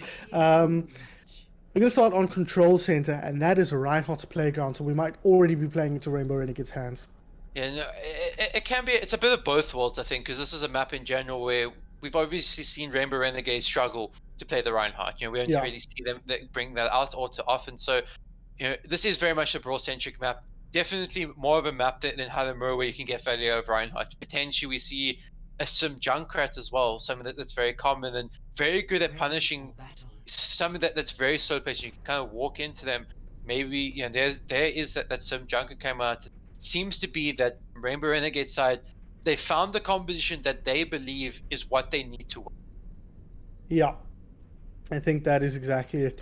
If it ain't broke, don't fix it, as we've said many times already. And Rainbow Renegades believe this composition is unbreakable. We'll have to see if Aitch will prove that right or not. Assassin will come out here on the Symmetra. Maybe we'll switch, but Lime Oris on the Junkrat really paid off on King's Row in the previous series. So we'll have to see if that's going to be the difference maker. He will come out, actually, Assassin on the Symmetra all the way to pump the damage in onto the front line. But where even are his opponents? Not even showing their faces yet. So terrified are they. Not terrified, just slow and deliberate. But they are going to get picked first here. Yami maybe gets that first pick, doing a best Wallace impression, getting the kill on the Lucio. And now going to move forward here. They've identified Cubic, and they're going to try and get rid of him. They do just that. They're beamed through Drostar, almost incidental there, the kill onto the May. And now going to try and beam down Bubbles in the sky here. Won't get him, but it might not matter. They've already kept the point. They've already taken position up in the chokehold. It's going to be tough for Rainbow Renegades to come back. Yeah, and that pick was so crucial there. You can see it. As soon as that pick came through from Yami, maybe instant speed boost onto the rest of the team, punishing Cubic, not allowing him a space, but hook onto Brokefolly. Great start to this fight. There he gets an incredible wall here behind Stalk. You can't see it, but that's why he can't get back. Hungry comes out, gets Assassin as well. So that tough push not coming to fruition here. They're doing an incredible job of picking off the Aitch heroes one by one. The Shadow comes through, not going to find anything. He's almost inside the Orisa bubble there. Won't get any value out of his ultimate. Will stalk this. So now Rainbow Renegades making that look alarmingly easy here. And they've got a great composition to hold up in their own choke. Yeah. That's something we were a bit worried about, whether they're going to break their choke point, but that pick onto Brokefolly to start off that team fight, then the one to Stalker, not really allowing him to move, made to ensure that it was such an easy retake. Yes, it's 41%, but being in control of the point, as you mentioned, with this composition is so crucial. Yeah, absolutely is. Looks like they're not going to go up to this choke. Maybe want to give space to Alex to get some nice hooks on here if they're not focused on the side of Aitch on the flank. And he's just going to wait here, fire in the hole now. Lime Oris will pop that off. Look to get some pressure down, but without them putting pressure on, they can just spend most of the time looking for it. And there it comes. He spotted it out and he takes it down. Alex coming in clutch for his team there. Now will pop the whole hog, forcing out a couple of ultis, but good positioning on the point here. Is anybody able to touch? Yes. Bubbles is on the point, about up at the moment. Lime Oris goes down to the Deadeye of Neek. So good work from the red DPS player, able to close that one down. Bubbles is going to be the red DPS player now. He's going to try and take down the Lucio. He finds him eventually. His team evidently needs no healing as they clean up the kills elsewhere while the Mercy has a gat out. It was a good start to the film. We saw like Rainbow is kind of scrambling a little bit with that attire, forcing them back. We saw Aitch take advantage of that, but the ultimate's coming out, buying a lot of time. The whole hog, the window, yes, the male came out, did get eating a bit of a questionable when you're throwing it into where there's a window and whole hog up. You guaranteed that the Diva defense matrix is going to be there, so maybe a bit of an investment not needed there in that team fight. Yeah, maybe, but we'll see if it comes into play here. Stalker now getting aggressive. Lime Oris immediately taken down, but a double kill from Assassin off the top rope. He's going to clean this one up for his team, or at least bring them back into it. Shots now onto Cuber and gets him just before he gets in range of the Immortality Field. No, that's a friendly Immortality Field, never mind. So he was not going to be saved by that, and neither will Cubic as he goes down. Wallace goes down, and Aitch fire back swiftly. Yeah, and this is a time where we need to see them how well they're going to hold this choke point, but without Stalker they're going to be a bit difficult. We see their so from Kuber and pushing through, making it sure that they don't really allow Aitch to get control of this choke point, give them the space, and especially with that bongo, that whole hog, that high noon coming up, and window, it can be very dangerous. Yeah, Supercharger and window. That is a one shot on many heroes. Now coming through, immediate kill onto I Like a Cut G though. Taken down and now put in the corner. The self-destruct, not going to find anything. Goes golden there, Kuber does, just to make sure he doesn't get taken down. The hook on the Stalker though, he's getting forced back. So much damage onto his shield, but they're getting kills in the backline. Yami maybe, I think, gets a second kill of the team fight. So learning from the master, Wallace, and Stalker charging on in after a beautiful shatter to pick off Bubbles, put down a few others, and secure this team fight for his team. Yeah, they're such a crucial pick on Technique, so looking for that flank high noon, picks them up before that can even come to fruition, means they fight and they fight at a disadvantage. Now we're seeing Aitch push their advantage. I knew now out the window, so much damage potentially, but the intel if you will keep them alive, but they won't even get to points, I don't think. 99, 100, and first point goes the way of Aitch. Yeah, once we saw them in control of the point, they definitely looked a bit better. Yes, they lost out on the initial team fight, but making sure that they deny these angles coming out. You know, even your Brokefolly does get hooked up, but that bomb made sure she doesn't get picked off. She's kind of hiding away in the corner while that goes off. Then the window, and you expect, you know, when you trade windows with these kind of compositions, that it's going to be Rainbow Renegades coming out on top. Yeah. They've got more of that spam damage, but it just ended up that they weren't able to get that pick onto Stalker. Great hook from Cubic to get him in front of that window, but he survives. The Baptiste goes down, and from there, you know, starting to see it unravel a little bit in that team fight. Yeah, absolutely. So if it ain't broke, don't fix it. It has broken, and so now they will fix it. Back onto ball here for Kuber. The Symmetra though comes out once again, gonna teleport straight. No! Oh no! Get out of here! It can only be Wallace. It had to be. The rollout is perfect. The boop is perfect, and Wallace picks himself up a 3K strategy dismantled with a single ability. Yeah, and that's just the danger. It's like, it's actually quite questionable when you're expecting, you know, this is Gardens, this is Wallace's playground. Going for that strat into a window where you know he's going to try boop you off, you know he's going to hit that rollout, and he hits it, and then even Cubic finding another boop kill as well meant that team fight was done and dusted very quickly. Look at the ultimate charge here on Wallace, already up to 50% towards that ultimate. I'm actually surprised it's not more. I feel like that ult charges so damn slowly. But unfortunately for Wallace, he's going to have to wait just a little bit longer to that, but way ahead of his support counterparts on the other side now as the aggressive play comes in from Rainbow Renegades. But punished is Alex. That's the kill. They need to open this one up potentially. If they can get any more, one more, they probably feel pretty good about winning this team fight. But no, Limewort is the one that goes down. Mercy is in place, so Rez could come out, but can Yami maybe find the angle here? Will she even need to? Is it more value to keep her teammates alive? But Assassin will not be kept alive, goes down. They trade the second tank out, but the ball will be back in the mix and is already taking down Keo. So too slow to follow up on that initial pick, and Stalker gonna have to get out of here. Aitch on the back foot once again. Yeah, and a very big composition shot we've seen now. There's Mori Lucio with the Somber Reaper. Something we're seeing a lot of, obviously, without that Diva, you know, being in common, we look at teams like, you know, Quad E, but, you know, Cubic on that Wrecking Ball, even though getting picked off early in that fight, seemed to put up enough pressure where the rest of his team were able to get the picks. Yeah, it's gonna be stay true. Oh, Wallace needs to be careful not to get his own self into the drink here. Assassin's very angry with him. He goes for it pretty much relentlessly and eventually gets the kill, but again, they're losing people on the backline. Lamos, that is an enormous rocket barrage. The bubble executes Assassin JDB, but it's not going to matter. He picked up 2, Lime's back, and that is going to be team fight 1 at the hands of the main man, the big carry of this squad. But maybe I spoke too soon. Wallace is back after that early pick. Stalker going to try and track him down as the sound barrier wears off. And Cubic is on the point as well. Area now, as you can see, on the point, but he's going to go down. Point is up to 98%, and the team has returned here. Joestar dropping low, taken down before he can pop the EMP. Primal Rage comes out as well from Stalker. So does the ultimate out of Brokefolly. The self-destruct finding I Like a Cut G here on the Reaper, and Wallace eventually tracked and taken down, but Bubbles gets to return onto Keo.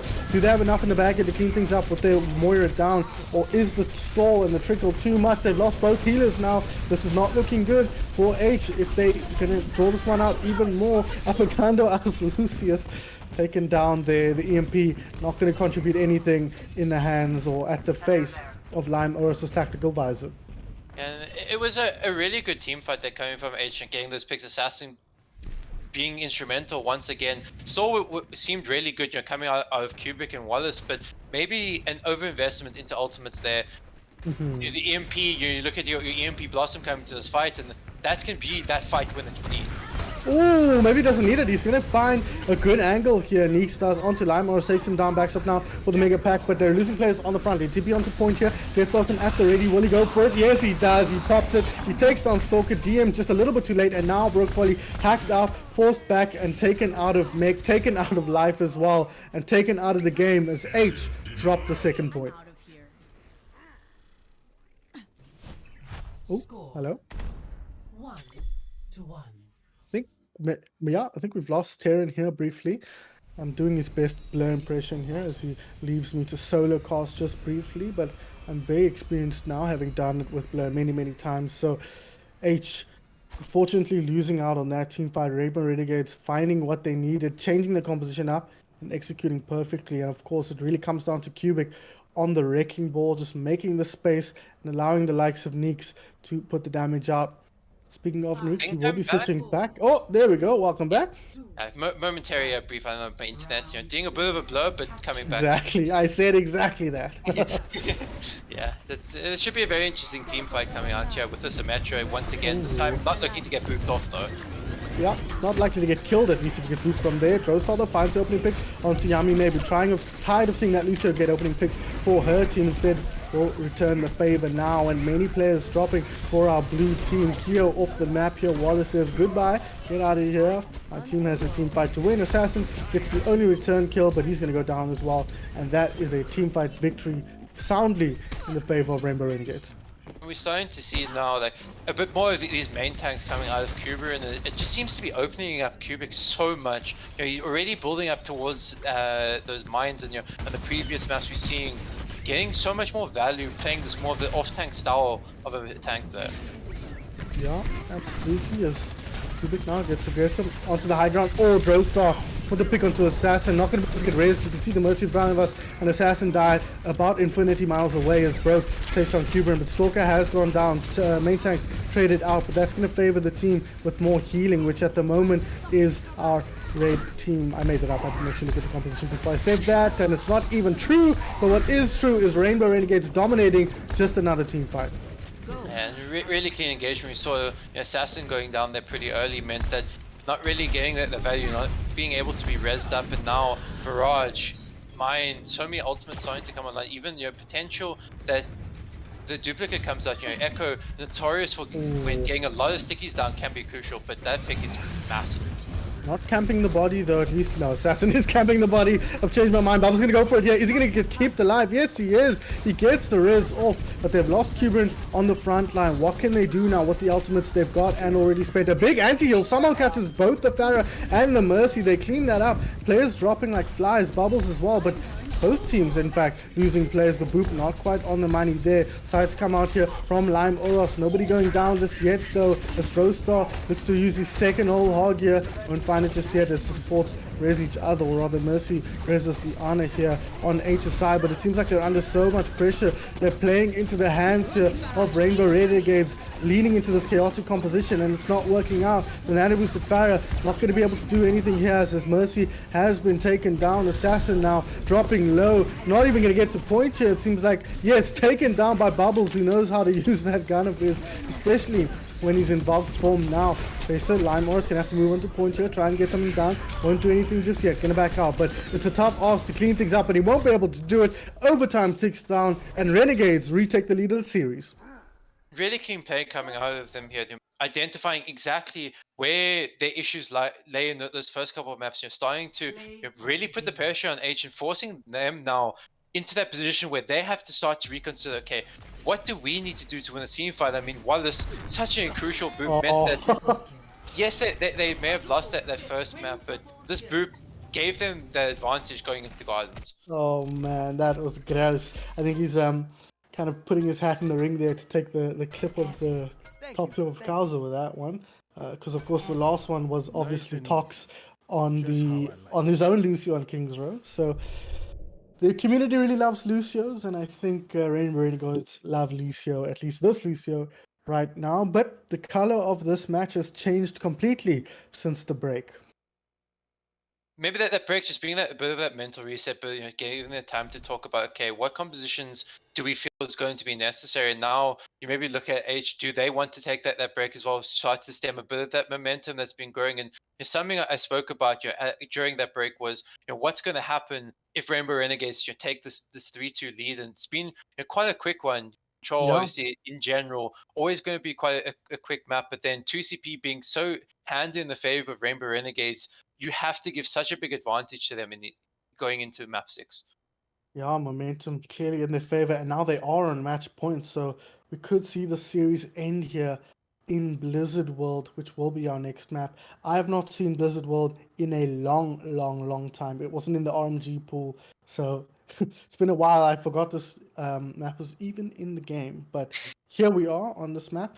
What are we expecting to see here? Rainbow Renegades, of course, just as a reminder, pulled out a completely different composition towards the end of that. Their favorite composition ended up losing on Control Center, and then they switched it back to what they were running before and found great success with it. And this is definitely it's a very interesting map. Another one of these hybrid maps that we discussed, Rainbow Renegades, they've bled out on. Yeah. They've lost 3 hybrid maps. Can Aitch really take that advantage that they saw in these previous maps that they've won against them? Is that what they're going to lean on? Is this going to be something different, or are they going to really struggle, kind of adapting to what Rainbow Renegades are throwing at them at this point? That is the question here, as we wait to see what the teams will bring out here, and I stare straight into the eyes of a pylon. Terran, I presume you were a Terran player when you were playing StarCraft? 100%. The Protoss were by far my most hated race, so killing those little probies flying around is always a nice satisfying feeling. Well, you must be used to that as a Terran player, killing probes surely, but I suppose that when you're getting cannon rushed every single freaking game, you don't really get an opportunity to even see what the enemy space looks like. But focusing here on a game that is a little bit more relevant right now, to us at least, is looking at these compositions here. Cubic going to go back onto that road. They're going to go back for what was working on them on Hanamura, and I quite agree with that choice on the side of Aitch, which is actually Rainbow Renegades. Yeah, I think, yes, it didn't really work out on Control Center, but not a map that you expect to be running a Orisa Hog on, whereas this a map very similar to Hanamura, a lot of sightlines, a lot of distance for you to cover, and we are going to see the dive come out, so seeing how much pressure they can put on to Stalker especially before he can dive in. Teams are switched here, so hopefully we'll get that sorted out ASAP as possible, as Meeks tries to rain the damage in, not able to get too many hits here. Got a couple of hits there, but I think that was just a bubble that popped up right in his face, but he will get a few hits onto Brokefolly's neck and get rid of that as Assassin tries to get round. Limo's apologies, tries to get round and gets taken down, raised up on the corner there, but losing teammates at an alarming rate, won't even get back out there. Stalker though, finds Cubic, the res will come out, bring him back up to full fighting form, and unfortunately for them, it's gonna mean it's probably over for the side of Rainbow Aitch. Oh my god, this thing at the top is confusing me. Skarzz, change it please. A really good fight then. This Torbjorn, once again, this time Joestar bringing that Tor, putting a lot of pressure with that turret, making it very difficult for someone like Limeros and Echo to really get in here. We saw him low HP entering into that team fight, and very easy pickings for Neeks. Yeah, absolutely. 2 H's now, double H, mirrored vision here. Somebody must be struggling. No, I'm kidding. He's going here, then he's putting the pressure on. Window comes out as well, so the damage is amplified. The hook onto Stalk, he's have to get out. Brokefolly trying her damnedest to rescue him with that D-Matrix, but not enough to keep him alive from the Deadeye. Stalker will get that res off though, or get res rather, as Assassin fires back swiftly into Neeks here, and that's going to open the window just a little bit here for them to push forward. High Noon of his own does throw Assassin throws out rather. Often call though to counter it out. They're losing players quickly, but they're getting kills as well. But I think with Neeks going down, they should be fairly comfortable now on the side of Aitch to clean this one up. But the spawns are coming through. Can they clean this one up? The multi-corner point being pretty much decent, but yeah, they seem to have secured things fairly effectively now. Yeah, and even though Stalker going down a bit early, the low resource commit, Cubic is going to come back in, but might be a bit unnecessary here. I can really see. I see something that works. There's a supercharger down as well, so maybe just want to go for a Hail Mary defense here before they switch to second point, but if they can find anything, Human goes down, the Riz will come out from Bubbles, he's stunned up, won't get it off, put to sleep as well, double stun, Bubbles, the main man here, getting all the CC, not even going down. How has he managed that one as Cubic goes in a long flank here, they've lost Nits in the front there, the hook comes in onto Lime, or once again taken down, no heals available for Axe, but he's Cubic, but he has eaten a couple. He's taking so much damage and still at full HP here. The hook onto the Mercy won't find their kill. Eventually will get taken down. Mercy will eventually pay with a life here. Miss Cuberin once again rejoins the fray here, dropping low very quickly as the res comes out onto Wallace, but he's stuck in a corner here with nowhere to go. Eventually taken down, but how much time are they buying on the side of Rainbow Renegades with the stall? Eventually they all go down and the point gets flipped, but a worthy defense. Yeah, and I was kind of questioning that re-engage there may be coming a bit staggered, but getting that stall going for so long meant that they just were able to, yes, they invested a lot of ultimates, but that's another minute and a half they burnt off the clock. Instead of we're looking at 4 minutes pushing point 2, it's just at 3 minutes. So more time you burn off, the better it is. Yep, I mean that's the name of the game here, right? Because they come around the back of the siege tank here, and Alex needs to be careful. The back up here, there's Cubic. A big anti-heal though, and the High Noon will be fired out. Assassin picks up the 2k, and the floodgates open now. Rainbow Renegades forced back once again, and this might be exactly what Aitch need to recoup the time they lost in the first point. Now maintaining the control of this high ground is going to be so important. The payload, with where it is, it kind of be pushed through. They're allowed to sit on this high ground, not really allow this Orisa Roadhog, this McCree, Bap, Torbjorn to sit on this high ground for free. Yes, they'll be able to go to the high ground, but it's not going to be allowed with Stalker jumping. Yeah, Stalker jumps in there, forces them back, takes a lot of damage, but won't go down. He's going to regroup with his team here on the low ground as the damage comes in, but it's going to be Alex who finds that opening pick onto Assassin. A critical pick. Where's the res? I think he got hooked in, so it might not be forthcoming, but they trade out McCree's, and it's the defensive McCree here who gets res. So Bubbles once again will bring his buddy Meeks back into the fray here. Alex gets rid of the Mercy as well, so the res absolutely not forthcoming as the teams look to bring it out. Broke commits the ultimate there, and it's massive. She saw the opportunity and she threw it out, picks up a triple, but it might not even be enough as she's losing teammates at an alarming rate. Stalker could be the one that rescues them though. He might just be. Assassin's back, and Brokefolly has pulled out a miracle here, winning this team fight for her team, forcing onto the point, but now the spawns come in. Stalker under pressure, has the primal rage, who looks to force them back using that. The res comes out somehow from Bubbles onto Neeks once again, and that makes the monkey very, very angry. Stalker now on the point, putting the pressure on. Bubbles does get taken down eventually by the Dragon Strike. Looking for targets, he finds what he's looking for, gets Neeks. The High Noon comes out now from Assassin JDB and finds the kill and secures them the point. Yeah, and once again, you're getting really good stock coming out of Rainbow Renegades, making sure that they're not getting too much time on the clock. But there, I think it actually may have been a hook from Cubic, potentially trying to save his team, but ended up hooking that bomb too close to, and too personal, allowing Brokefolly to really open up the point. Something which, for once, you can say Cubic being a detriment for his team. Yeah, absolutely, and he's trying to pay them back now with another big hook onto Assassin, but Broke going to come to the rescue there with the defense matrix now as the window goes up for Rainbow Renegades. Going to look to get aggressive here. The hook goes up, doesn't find anything on this occasion, but damage flying in there. Bubbles dropping low though under pressure, but it will be Neeks who goes down first here. Cubic maybe taking a little bit too much support pressure from his own teammates. Cuberin does find the kill onto Stalker, but teammates are dropping for Rainbow Renegades here. Getting forced back, the cart is moving forward. It's a minute and a half left on the clock now for them, and Cuberin gonna drop as well. Keo picks up the last hit on that. Neeks though in the back here, just gonna put the damage down, but Drostar dropping in the front line. It's not getting any easier for Rainbow Renegades. They might need to just pull back here, and it looks like that's what they're gonna do. Yeah, with only the High Noon, they're gonna really struggle into this fight versus a High Noon potential double tank out and the Dragons. Ooh, did I? Nice work. Gets rid of a lot of HP, and they don't even get the touch.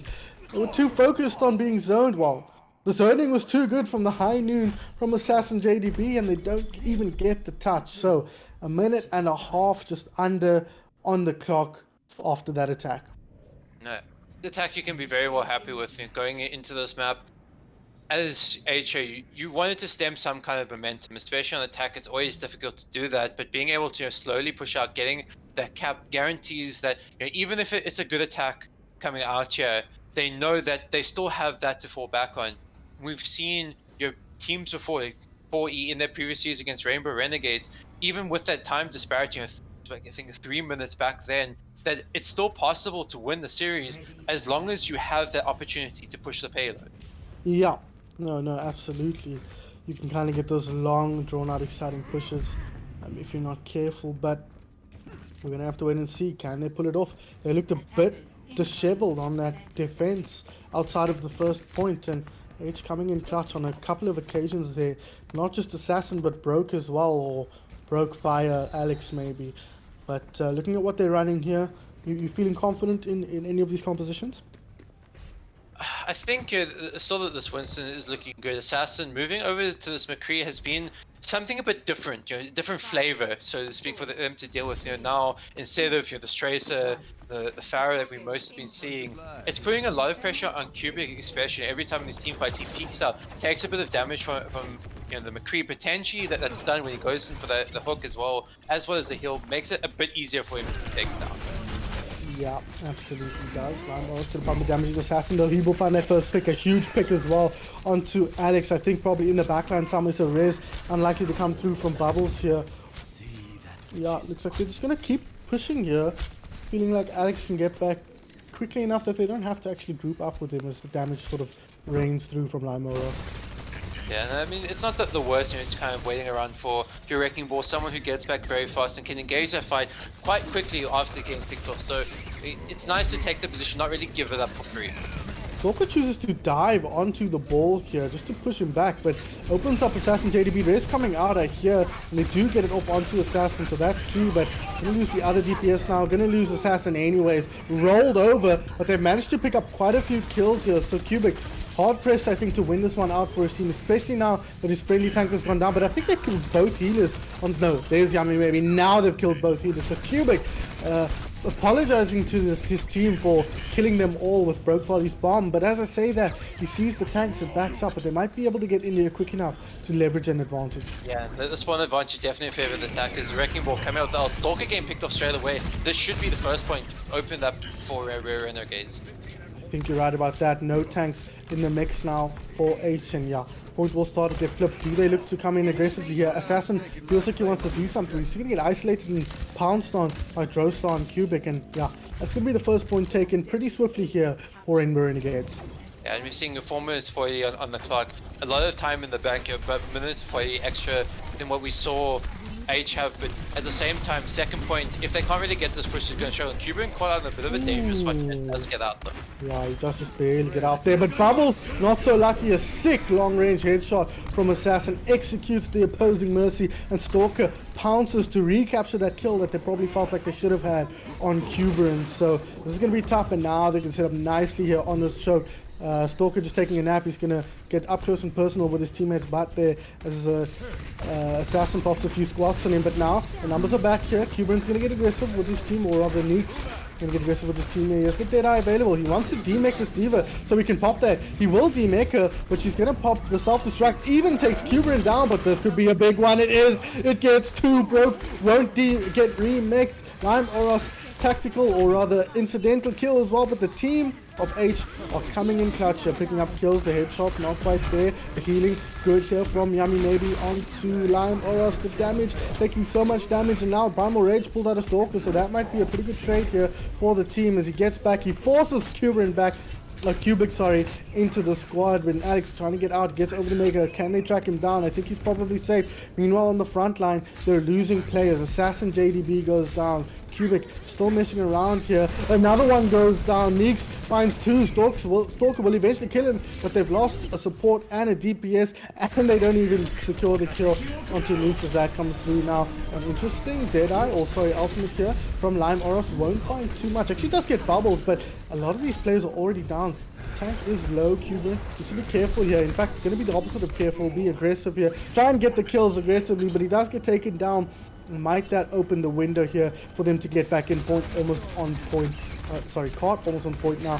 They're focused further back. I don't think they realize how close it is. They're not even going to get the touch. They do just barely get the touch here, but that is big pressure from Cubic. The Mines coming in clutch here for him, but it's not over just yet. And Anna boosts the Diva, but booped off a point. She needs to get back on, or it will be capped, and it does. Just barely they managed to get it through to second point. And once again, we started to see, like, as that fight started to evolve, Neeks, Cubic really showing that their prowess when it gets to these more, 3v3, 3v2 kind of fights, and making sure that they pull their team through. It's something where we're seeing Stalker trying to do his best to put that pressure onto Neeks, but so much healing, I think, coming from Bubbles and Wallace onto Neeks, allowing him to stay alive for as long as possible. Then the res comes out, makes it, now you have to kill him a second time, and this isn't 200 HP hero, this is 225. 225, that 25 doesn't sound like much of a difference, and it might keep him alive here. I think it actually did, and the headshot comes through from Assassin. He's going to go down eventually, Neeks, in the face of the Primal Rage Stalker, but they pulled a lot of effort out there. And they pulled this out from Brokefolly at least, so quite a decent fight, I think, from Aitch's perspective, but it's not over yet. The revive comes through onto Neeks, and now he can go to aggressive. He has the high noon, and you can see when he's got it, he focuses down the Diva as best he can. He's found a Reaper around the corner. He won't find that kill just yet, though. Able to shift out Wraith form and get him out of dodge, at least for now. LimeOra is going to be dueling up against Cubic. You don't really want to take this duel if you're that guy. Oh, the bomb finds so many! Brokefolly, unassisted, picks up the 4K and says team fight over. Aitch going to hold firm here on third point.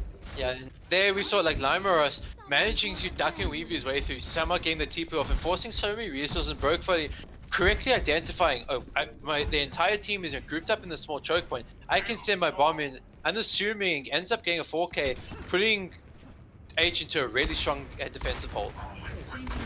Strong so far, but a lot of time left on the clock here. 2 minutes to make this work for Rainbow Renegades. Remember, if they win this, they are the Pride Cup champions. This best of 7 coming to a close here very soon, potentially, if they can manage to secure this and push further on their second attack. Brokefolly opens up with a kill on Cuberin though, so might force an big stun onto Alex. They don't pick up the kill. Lots of damage coming out. Eventually, Assassin tracks him down, gets a kill onto Bubbles, and forces Rainbow Renegades back once more.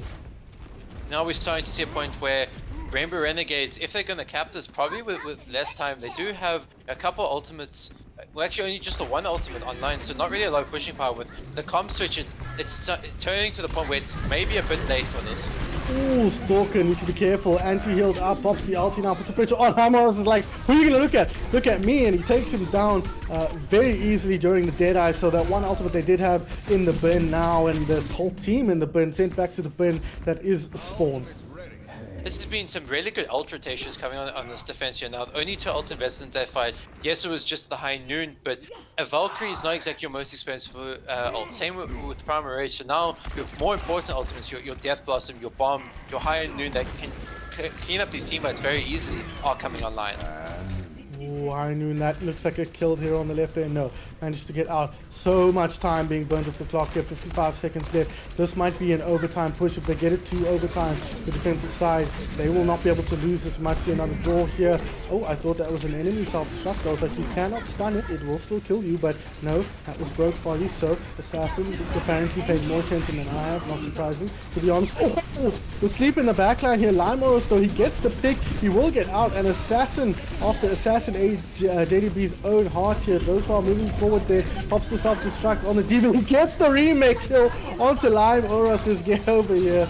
Damn guy killing my team, damn lady I suppose, as Assassin finds the pick onto another damn lady in the form of Bubbles' Mercy and looks to get aggressive for more. This is Sneak, sorry, and it looks like they're just going to pull back here a little bit. Oh no, the card is moving forward at the moment. Yeah, and I think it's a good choice here from coming out of Aitch ready to go back, but that pick onto Assassin is going to make it very difficult for them to recontest. Yeah, can they get the res off? I'm not sure where he died. This high noon is good. Good patience there into the defense matrix, but LimeOra in the background finds Drostar, dodges the stun as well with the Wraith form, so she'll be able to come back and contribute once again. Once she gets a bit of HP, but HP might be hard to come by in the face of the whole hogging Road Dog, sends them all back, but Assassin JDB is back. He takes down Cuberin. Can he find any more? Does he even need to? It's overtime now, ticking down. The anti-heal prevents the heal coming out of Cubic, and they take him down. Neeks has to pull out some clutch plays to keep his team alive here. So far so good. Gets one, gets two. Can he get a third here? The Nanabu says no. LimeOra says no. She gets aggressive, forces forces them off the point, and we're going to a game 7. Bringing it back in such a commanding fashion, it always seemed like to be in control. Even those team fights they were losing, they were still trading back and forth. And I gotta actually give big credit to Brokefolly. Ooh, let's see. Yeah, it's just like while we see this, like, not only with these demon bombs, putting in a lot of work here alongside Stalker. He did. It seemed like a good decision. Sorry to talk over you there. He pulled it away from his team, but apparently they were not expecting that, and they all just got pooed on by that Yeah. bomb. But sorry, what were you saying?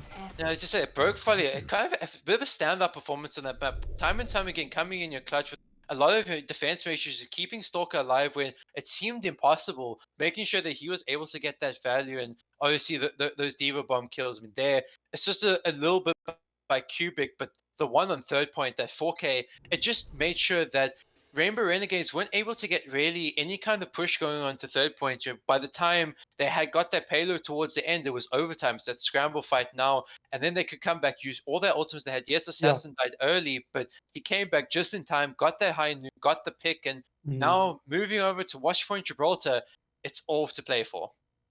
Everything to play for. Watchpoint. What a map to end it on in this Pride Cup Grand Finals.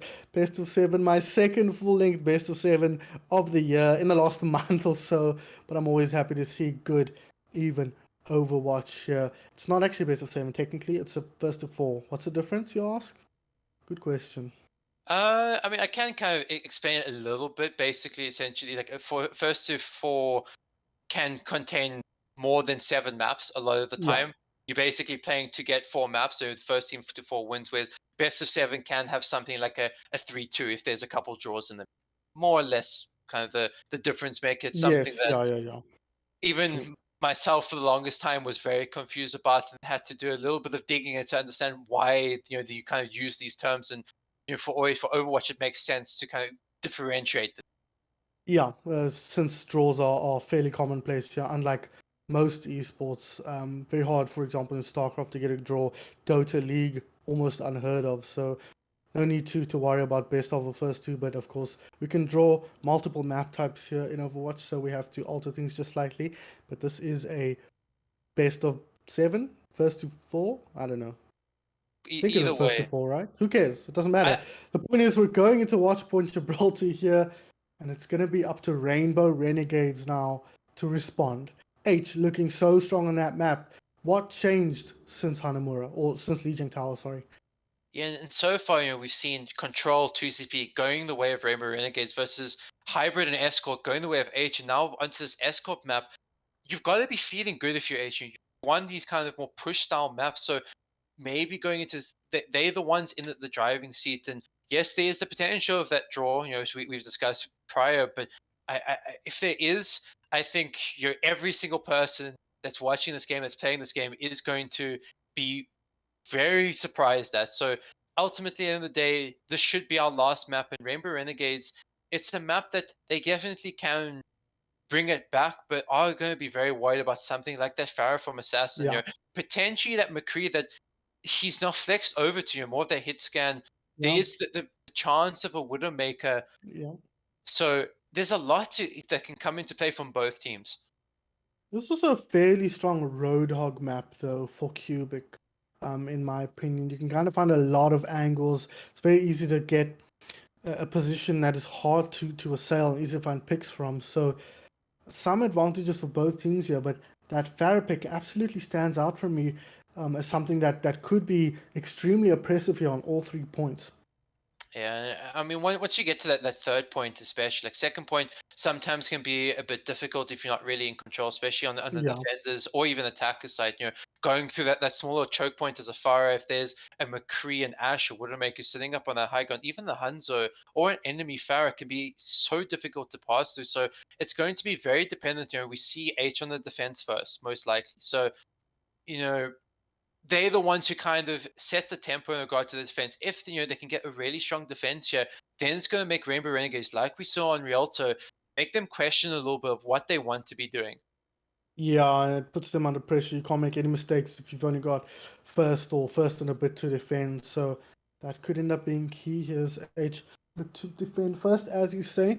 I'm not sure what we're waiting for here. I guess the team's wanting to just decompress a little bit. It is going into game 7, so it's probably good to get everything in order before you hop in. But let's take a look back at what we've seen so far. It's 3-3 now, Terran. How do you feel about your predictions? Obviously, they ended up being wrong, but going to this last map, who do you think takes it? That's a really tough one because we've just seen like kind of these different map styles go in different ways. You look at a lot of these maps where it hasn't necessarily been even. Like Yeah. look at kind of mirror, like in the favor of Rainbow Renegades completely. Rialto, yes, it was that overtime fight, but it always seemed like Aitch had a bit of control in that series. They're always the ones on their front foot. So it's very difficult to say. Based on the way like these hybrid airscope maps, I'd say I have to give it a little bit of favor to Aitch, but at the same time, with how you've seen Cubic, Uniques coming out on these incredible picks, even Wallace making these incredible plays, it's gonna be tough. But for me, this is gonna be a 4-3 Aitch. Okay, you think Aitch is going to pull it out here? Hand Rainbow Renegades, their first loss in the tournament here. Only dropping 2 maps up until this point, and now already in this one series have dropped 3. Could be the first time they lose, and it could be when it matters most. Aitch pulling out all the stops here, making quite a long lower bracket run, of course, losing in the first round to this team, and coming back in the finals with the vengeance. What a story that would be.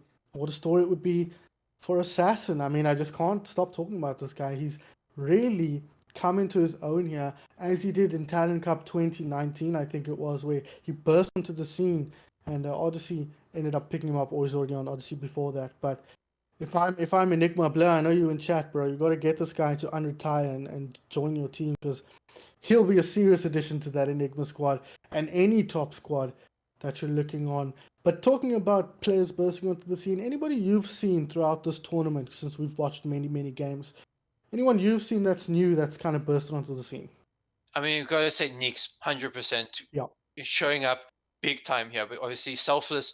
During those couple games that we saw him on Enigma, not really getting as much of a spotlight to shine because he is going up against those players that are more of an equal skill. But here, where we're seeing just how powerful the player can be. Yes, he was a substitute, but someone who, as you mentioned before, Enigma, they already know about him. So definitely someone that they can be looking at, maybe not necessarily available from that permanent core role. But then other than that, it's different. There's a lot to kind of cast the mind back to. And there's been a lot of Overwatch that we've seen. I think even someone who is a bit different is Alvin on that DPS. Got to not bit of a surprise, I think, just how well he performed. Yes, we know just how powerful of a player he is on that off tank, but Hitscan, not a role he's known for, but really come into his own during these games and allowing for 4E ready to get into the position that they are. Yeah, of course, 4E ending up here, 3rd place in the Pride Cup. I really think Neeks has been the standout, absolutely. Selfless, by the way, is an international, so that's why he can't join Enigma or play full-time for them, because with Tocs leaving South Africa, he will still be a part of the scene, and he will still be on Enigma, but he will not be based in SA, which means he will be taking up that international spot on that team. So Selfless cannot then also be on the team. It's, I think, also part of why they're letting Minitake go. At least that's the story I've been told, unless there's more drama. Who knows what's going on there? But Selfless, I believe he seemed to indicate, because of course I just casted with him before. That's Hayden for you guys who aren't aware. He seemed to be indicating that there is some interest on him joining a team. So if you guys are out there and you think this kid is as cracked as we all did, especially on the hit scan, and he also said that's a big part of why he didn't shine on Enigma as much, because when JellyDoodle's in that hit scan position, he's forced onto the more projectile heroes, and he doesn't thrive in quite the same way that he does on the Ash and the Tracer. So that is a big part of that. But we are almost ready to hop into this one, guys. It is the grand finals of the Pride Cup. Let's see how it unfolds here on Watchpoint Gibraltar. I'm really excited to see this. Obviously going into this, I predicted the 4-1 expectant, but I'm really glad to be able to see map 7 of Overwatch, see these teams kind of duke it out and throw so many different compositions, heroes at each other, and seeing the adaptations, and finally this is going to be their final adaptation. That is for sure. No more times to make changes after this. You gotta have your stuff ready. Of course, you always will adapt within a game, but who is it gonna be that's forcing the adaptation here? Is it gonna be Aitch off the back of Assassin and Stalker, punishing them for their transgressions with their own aggressive play, or is it gonna be the likes of Cubic, Neeks, and even Bubbles and Wallace firing back from Rainbow Renegades? We're just gonna have to wait and see here. What do they choose to go with? It is going to be Alex on the ball, and it's going to be Stalker on the monkey. So different looks pretty much across the board here, with the exception of supports. And I think Limewire is going over to that Reaper, maybe looking to potential of that Roadhog coming out, wanting to punish him, especially Reaper plus McCree, a very good combo. Sometimes Roadhog gets the better of Reaper because he has that bit of extra sustain, but if that's not really allowed, the hook as well, not allowed from Cubic, and we are going to see the Wrecking Ball, but there's still that chance of the Roadhog. So probably they're thinking going into this, and with the control of the high ground, your dive always going to be strong on Watch Point Revolver. Yes, absolutely going to be strong here. We might see the Roadhog on that defense as well. I think it makes a lot of sense there. As Cubic comes out immediately on the ball here, looking to get aggressive. We do see them hiding on the corner here. Stalker on the monkey, looking to put the pressure on as soon as he can. Assassin's going to take a little bit of poke damage here, put some damage onto Cuban, who's dropping quite low here, needs to be careful. Already 50% ult charge up on the McCree, so if they're not careful, that Deadeye could come out very swiftly and catch them off guard. Joestar going up high here, a little bit HP, a little bit lower than full HP at the moment, but the forces were forward. Cubic dropping low as well, but both the Mercy and the McCree low, and it's going to be Cuban who does drop first here, so unfortunate for them now. The Ash finds a return pick, but the res will be forthcoming for Cuban, so 600 HP up in the fight on the side of Rainbow Renegades as they look to push forward here.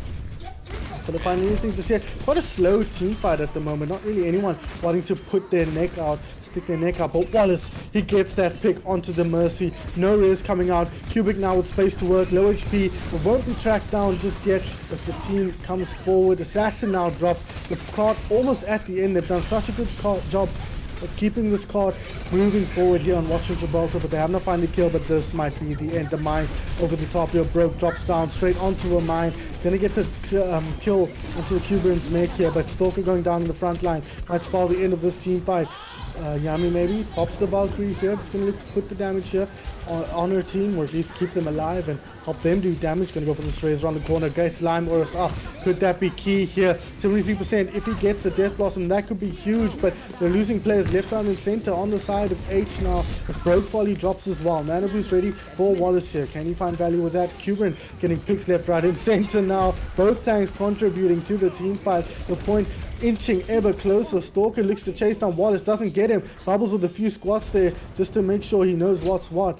And that's going to be the first point cap by Rainbow Renegades. You made like a really good point there. Like, they're very attentive from Rainbow Renegades to keep that cart moving, making sure that they got it under the underpass. Always one of the hardest points to really get it through. And even though we didn't really see a lot of picks coming out, it meant that they had the position advantage. So once those picks started coming through, there's so much pressure on the point that it made it very easy for them to get that actual position. And Bob already coming out. Limo for the TP there, wasn't able to find it, but like you said, that Bob coming out now. Where is? Doesn't seem to be contributing much at this stage. Shopper dropping no, has to pop the primal rage just to stay alive here, but he might turn that into a kill now. A pretty big target to hit, and Wallace doesn't miss at that range. Gets the sleep off. Oh no! The squish from Kivrin cancels the Death Blossom. I was hoping he'd get that kill before it came out, but unfortunately doesn't get away with it. The cart now moving forward. The kill onto the Mercy. Oh, not quite able to get that there. The rest does come onto Assassin, but he's not long for this world. Anti-hero will take him down. Droestar on the backline here will get Keo as well. So unfortunately, a bit of a capitulation here from Aitch. Yeah, they're trying to really find the momentum going forward, maybe get the recontest here, get a bit of time off, but we're looking to see this third point going to be such an important part now. 5 minutes, almost 5 minutes on the clock. It's going to be a tough ask, and with Keo going down already, they don't really have the time to set up. No, they don't, unfortunately. They did at least demake Cuberin, so some advantage they can take from that, and the spawn is quite close, so Keo won't be out of the fight for too long, but getting aggressive now. A stun onto Mercy, can they get the finish? Mercy's like, I'm not even scared, dog, but maybe he should have been. Assassin finds the headshot there, on fire now, and not in a good way. Well, not just in a good way. He steps into a minefield, gets taken down. Cuberin gets another kill with the remake, and suddenly it's all falling apart here for Aitch. Unfortunately, they're not able to stop this momentum from Rainbow Renegades. These ultimates coming out, and there's still Bob once again coming out of EX here, going to make it so difficult for them to push into Assassin coming into the Pharaoh, but coming out here, going to struggle to really get the positional advantage. Oh, that looks rough. He got a nice headshot, did Neeks onto him, but he won't get the finishing shot. At least not just yet. Bob goes out. He's hoping that'll secure the kill onto Assassin, but it might not matter. Assassin's already down in Mercy now. He's nano boosted up, so he's doing a lot of damage, but does he have the sustain to make it work? The res now will come out onto Wallace, who just fell. Brokefolly almost with a self-destruct. She's been clutched today with those. The sleep comes out. She hasn't done a shred of damage since she got remixed. Now we'll throw it up. Lands on a mine though. Gets bubbles eventually, but that might not be enough, and it won't. 3 minutes, 26 seconds on the clock. This is an uphill battle for Aitch.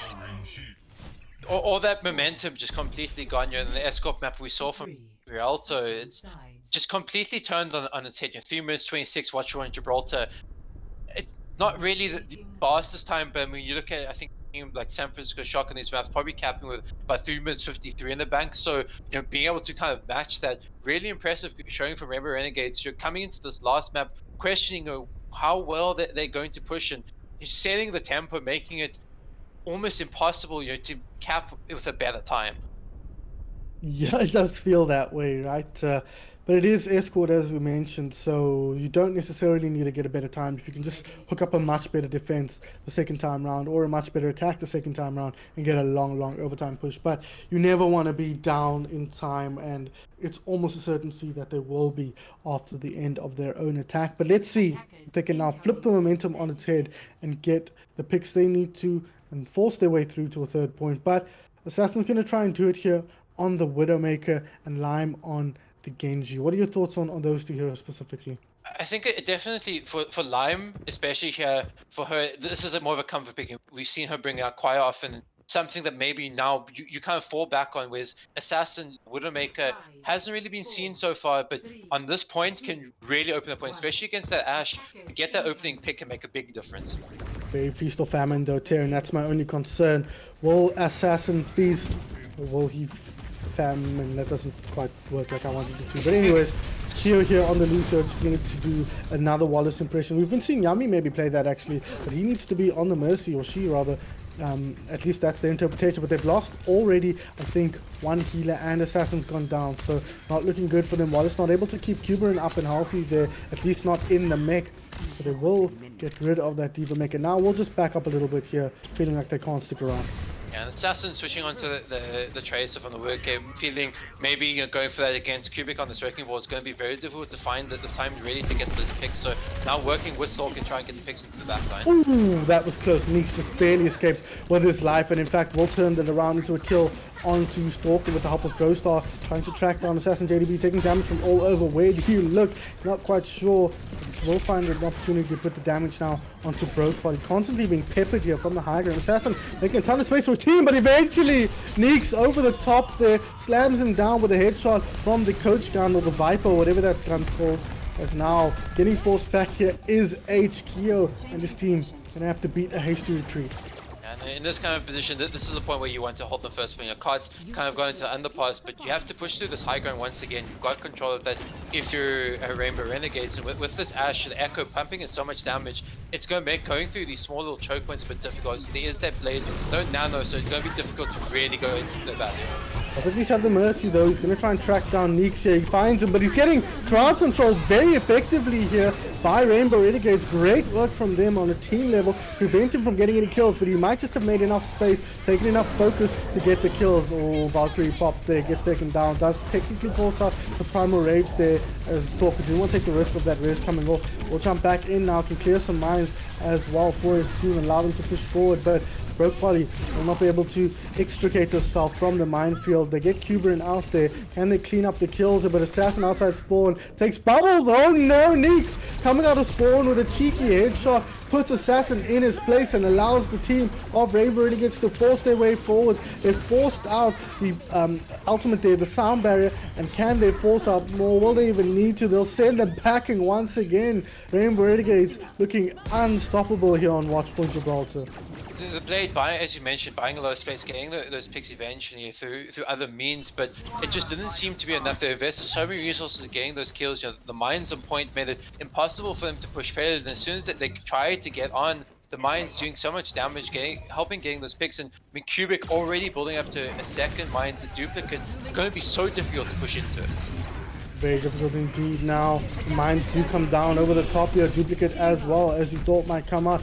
Drostar shoots the wall here. He says, I don't even care where you are. Just going to try and engage in some vandalism instead. Self-destruct now. Vandalism on an entirely different scale. Brokefolly looks to dodge. She gets out of dodge. Drostar goes for the remake kill. Doesn't quite get it off. The mine comes out. The pulse bomb and does get the kill onto Cubic. So now they're able to fight their way back. They get Drostar as well, but they lose 2 players. Immediately the res comes out, and that's likely to be that. Maybe if they can get the kill onto Cubic, but they won't do that. Once again, rebuffed here.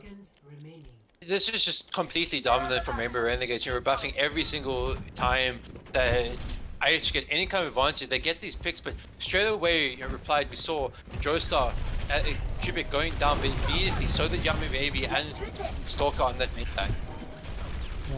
Getting kind of traded out very often here. Taking a nap is Alex. He's played a lot of games. I think it's only fair that he sleeps just a tiny bit here. The bomb comes in. It finds Joestar. That could be key. Brokefolly might just have done it for a team here. At least help them secure the first point. And is it too little too late? Yummy Baby goes down there from the mine, or the dynamite, sorry, from Neeks. And now Cuberin finds one with the self-destruct. Can they find any more bubbles? Firing on there. Keo wins that duel. You kind of expected him to, but you can never be sure against bubbles. The pulse bomb out now for Assassin. Nana boosted up. Gonna throw it onto him. That should be a kill. Yes, it is. Can he clean the rest of them up? He does. Drostar. Anyone else in the mix here? It is just Wallace. The Nana boost, though, could be critical. They might have bought space enough time for Alex to come back here on the ball, but he's still dead for the time being. Those long spawns in overtime not doing Rainbow Renegades any favors. And they maybe coming back on Lucio, also guaranteeing getting that boop on Kurin, making sure no stall was coming out there, but really good bomb opening up that fight from Brokefolly. No, not only really getting that pick, but forcing the payload basically to 0.001 meters, meaning that Rainbow Renegades couldn't get off that point. They were forced to stay on there, out in the open, and then the nano boost onto Assassin, making sure that he was able to stay alive. You get that pick onto Cubic, and then just keep that pressure going. And Cubic Lime Oros. I'm sorry, Lime Oros just completely wrecking her own teammate there. She takes the HP right in front of Assassin. Assassin gets killed straight afterwards, but she's trying to pay her team back here with some good hacks and some good damage. EMP at the ready. She shouldn't need to commit it here, and that'll set them up nicely to secure this second point with a lot of time left in the bank. Not that much, but yeah. It's definitely, they're maximizing their time as much as possible. Obviously, we're looking at very unlikely that they get anywhere near the time pack that we've seen from Rainbow Renegades, but you need to make sure you cap this point. It's a very important fight. Ooh, comes in now. Stalker gets aggressive. I think, yeah, Assassin's in there. Rostar, oh sorry, the EMP lady is in there as well, putting the pressure on. Stalker will get bubbles. Primal Rage up now. Drostar taking down by Assassin, so they seem to have found a pretty good rhythm here on Aitch as they look to get this kill onto Wallace. He will get the kill, Stalker, onto his former teammate, and now going to sit in the corner and consider his life choices as he gets burned to death there by I Like Ikachi. And there we see, obviously, only 2 minutes 20. This is definitely a time bank that's not going to nearly match, but they need to make sure now keep this momentum going. They've got it now. They've got the bomb camp. They've got the double support out. So they've got what they need to break over this point. But Cubic is back on this road dog, and that's the hook.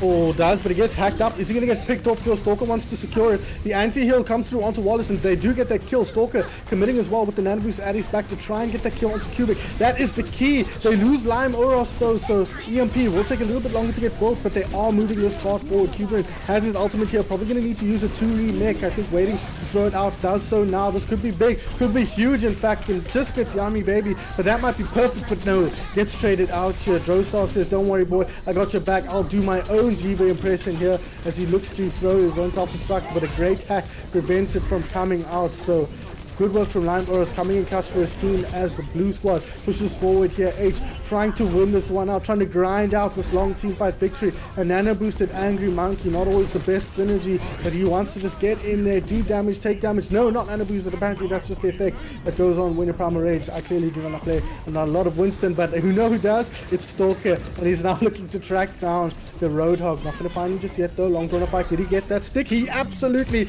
did not, but Bubbles flew into it anyways and goes down. So Assassin might be coming to the rescue here, but no, Neeks counters him out. He's been doing an incredible job of dealing with Assassin on this map. Cubic gets the hook and the kill onto Yummy Baby, and finally this team fight ends and Aitch falls back to spawn for one last time potentially. This is a big stabilization fight now, forcing him basically in one fight territory. EMP bomb potentially coming up, so it's something that can break open this point. But Whole Hug we've seen be so effective in the Bob as well. You know, crucial in that previous team fight, being able to stall at the pit, not really allowing Aitch to push forward. Not really at all, and Aitch do have to push forward here.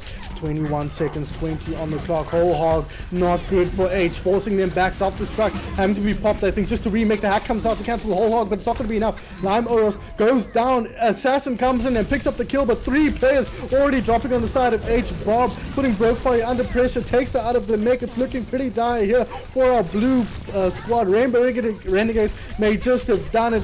Overtime ticking down here. It's not looking good, and it won't be enough. Aitch bites the dust, and Rainbow Renegades completes the full map victory and is your Pride Cup champions.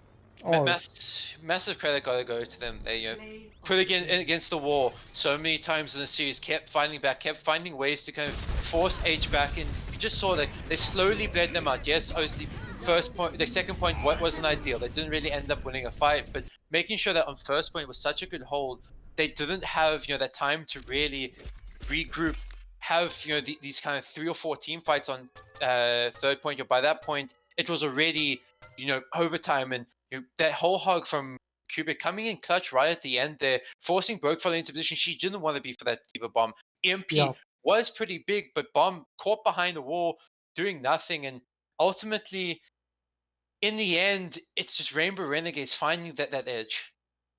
Yeah, it gives me flashbacks actually to that RMG final where it was so back and forth, and in the end, Rainbow Randburg Fire Department just dominated that final Route 66 map, and I have to say that leaves you with a taste of domination as well coming out of Rainbow Renegades. But they are your Pride Cup champions here, really the top team from beginning to end. So congratulations to Cubic, Cuberin, Neeks, Drostar, Wallace, and Bubbles. They will be your Pride Cup champions.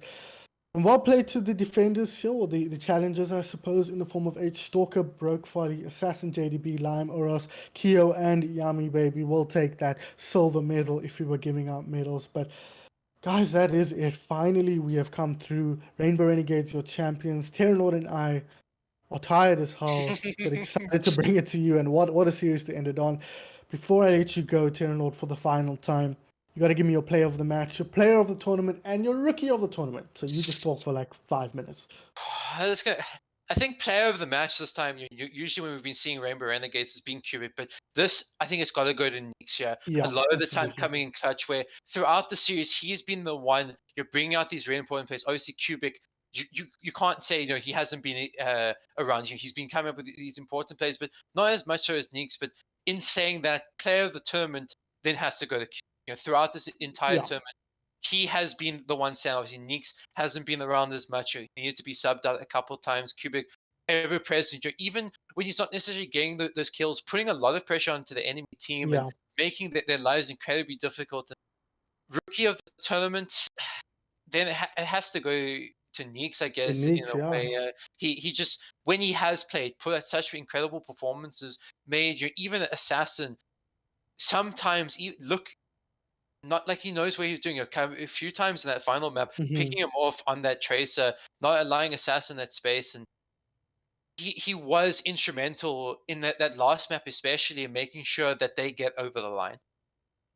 I completely agree with you. The Cubic standout, of course, our Swedish main tank recently joined Odyssey, and reminding us all why is a GM player here really, really stand out. And just because you're a GM player doesn't mean your team's going to win. Just ask Zwoom. But still, Cubic managing to help his team here win this one, enabling yes, sorry, rip Skarzz as well. Allowing his team, making space, and allowing the likes of Neeks to shine. Neeks maybe doesn't shine if he's not playing on the team with Cubic, so really, really well played to both of those players. And that's going to be it, guys. Once again, Pride Cup 2021, Rainbow Renegades are your grand championships. And just a big thank you from myself, SunPheonyx, and here from all of us in the booth, TerranLord and Skarzz. Thank you so much for joining us throughout the tournament. This is, of course, a initiative that is very close to the hearts of many of the members of our community. So we thank you for joining us on this journey. TerranLord, thank you for joining me on cast throughout the weekend. Skarzz for stepping in at the last minute. Big thanks to Peach as well, who's been producing the whole rest of this tournament as well.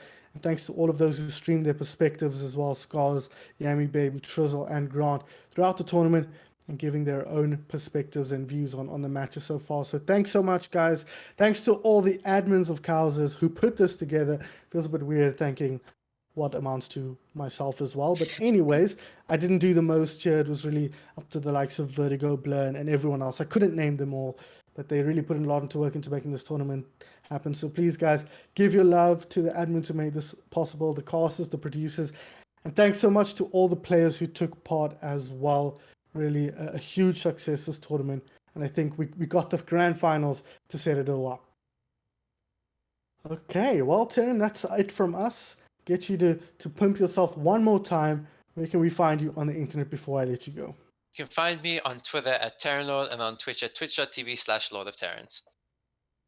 Skarzz, of course, at Skarzz_gaming, our lovely producer here, on Twitch and on Twitter if you want to keep up with him there. Regular streamer, as far as I know, so you can catch up with some Final Fantasy 14 or whatever it is he's playing, if that's what you're into.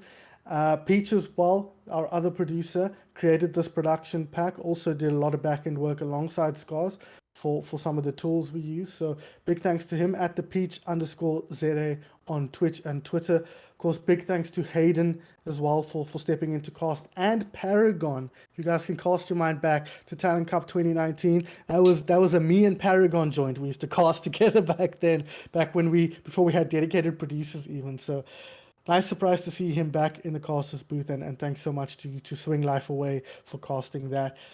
But that's going to be it, guys. My name has been SunPheonyx, and I thank you again so much for joining you. We'll see you again soon for the next tournament.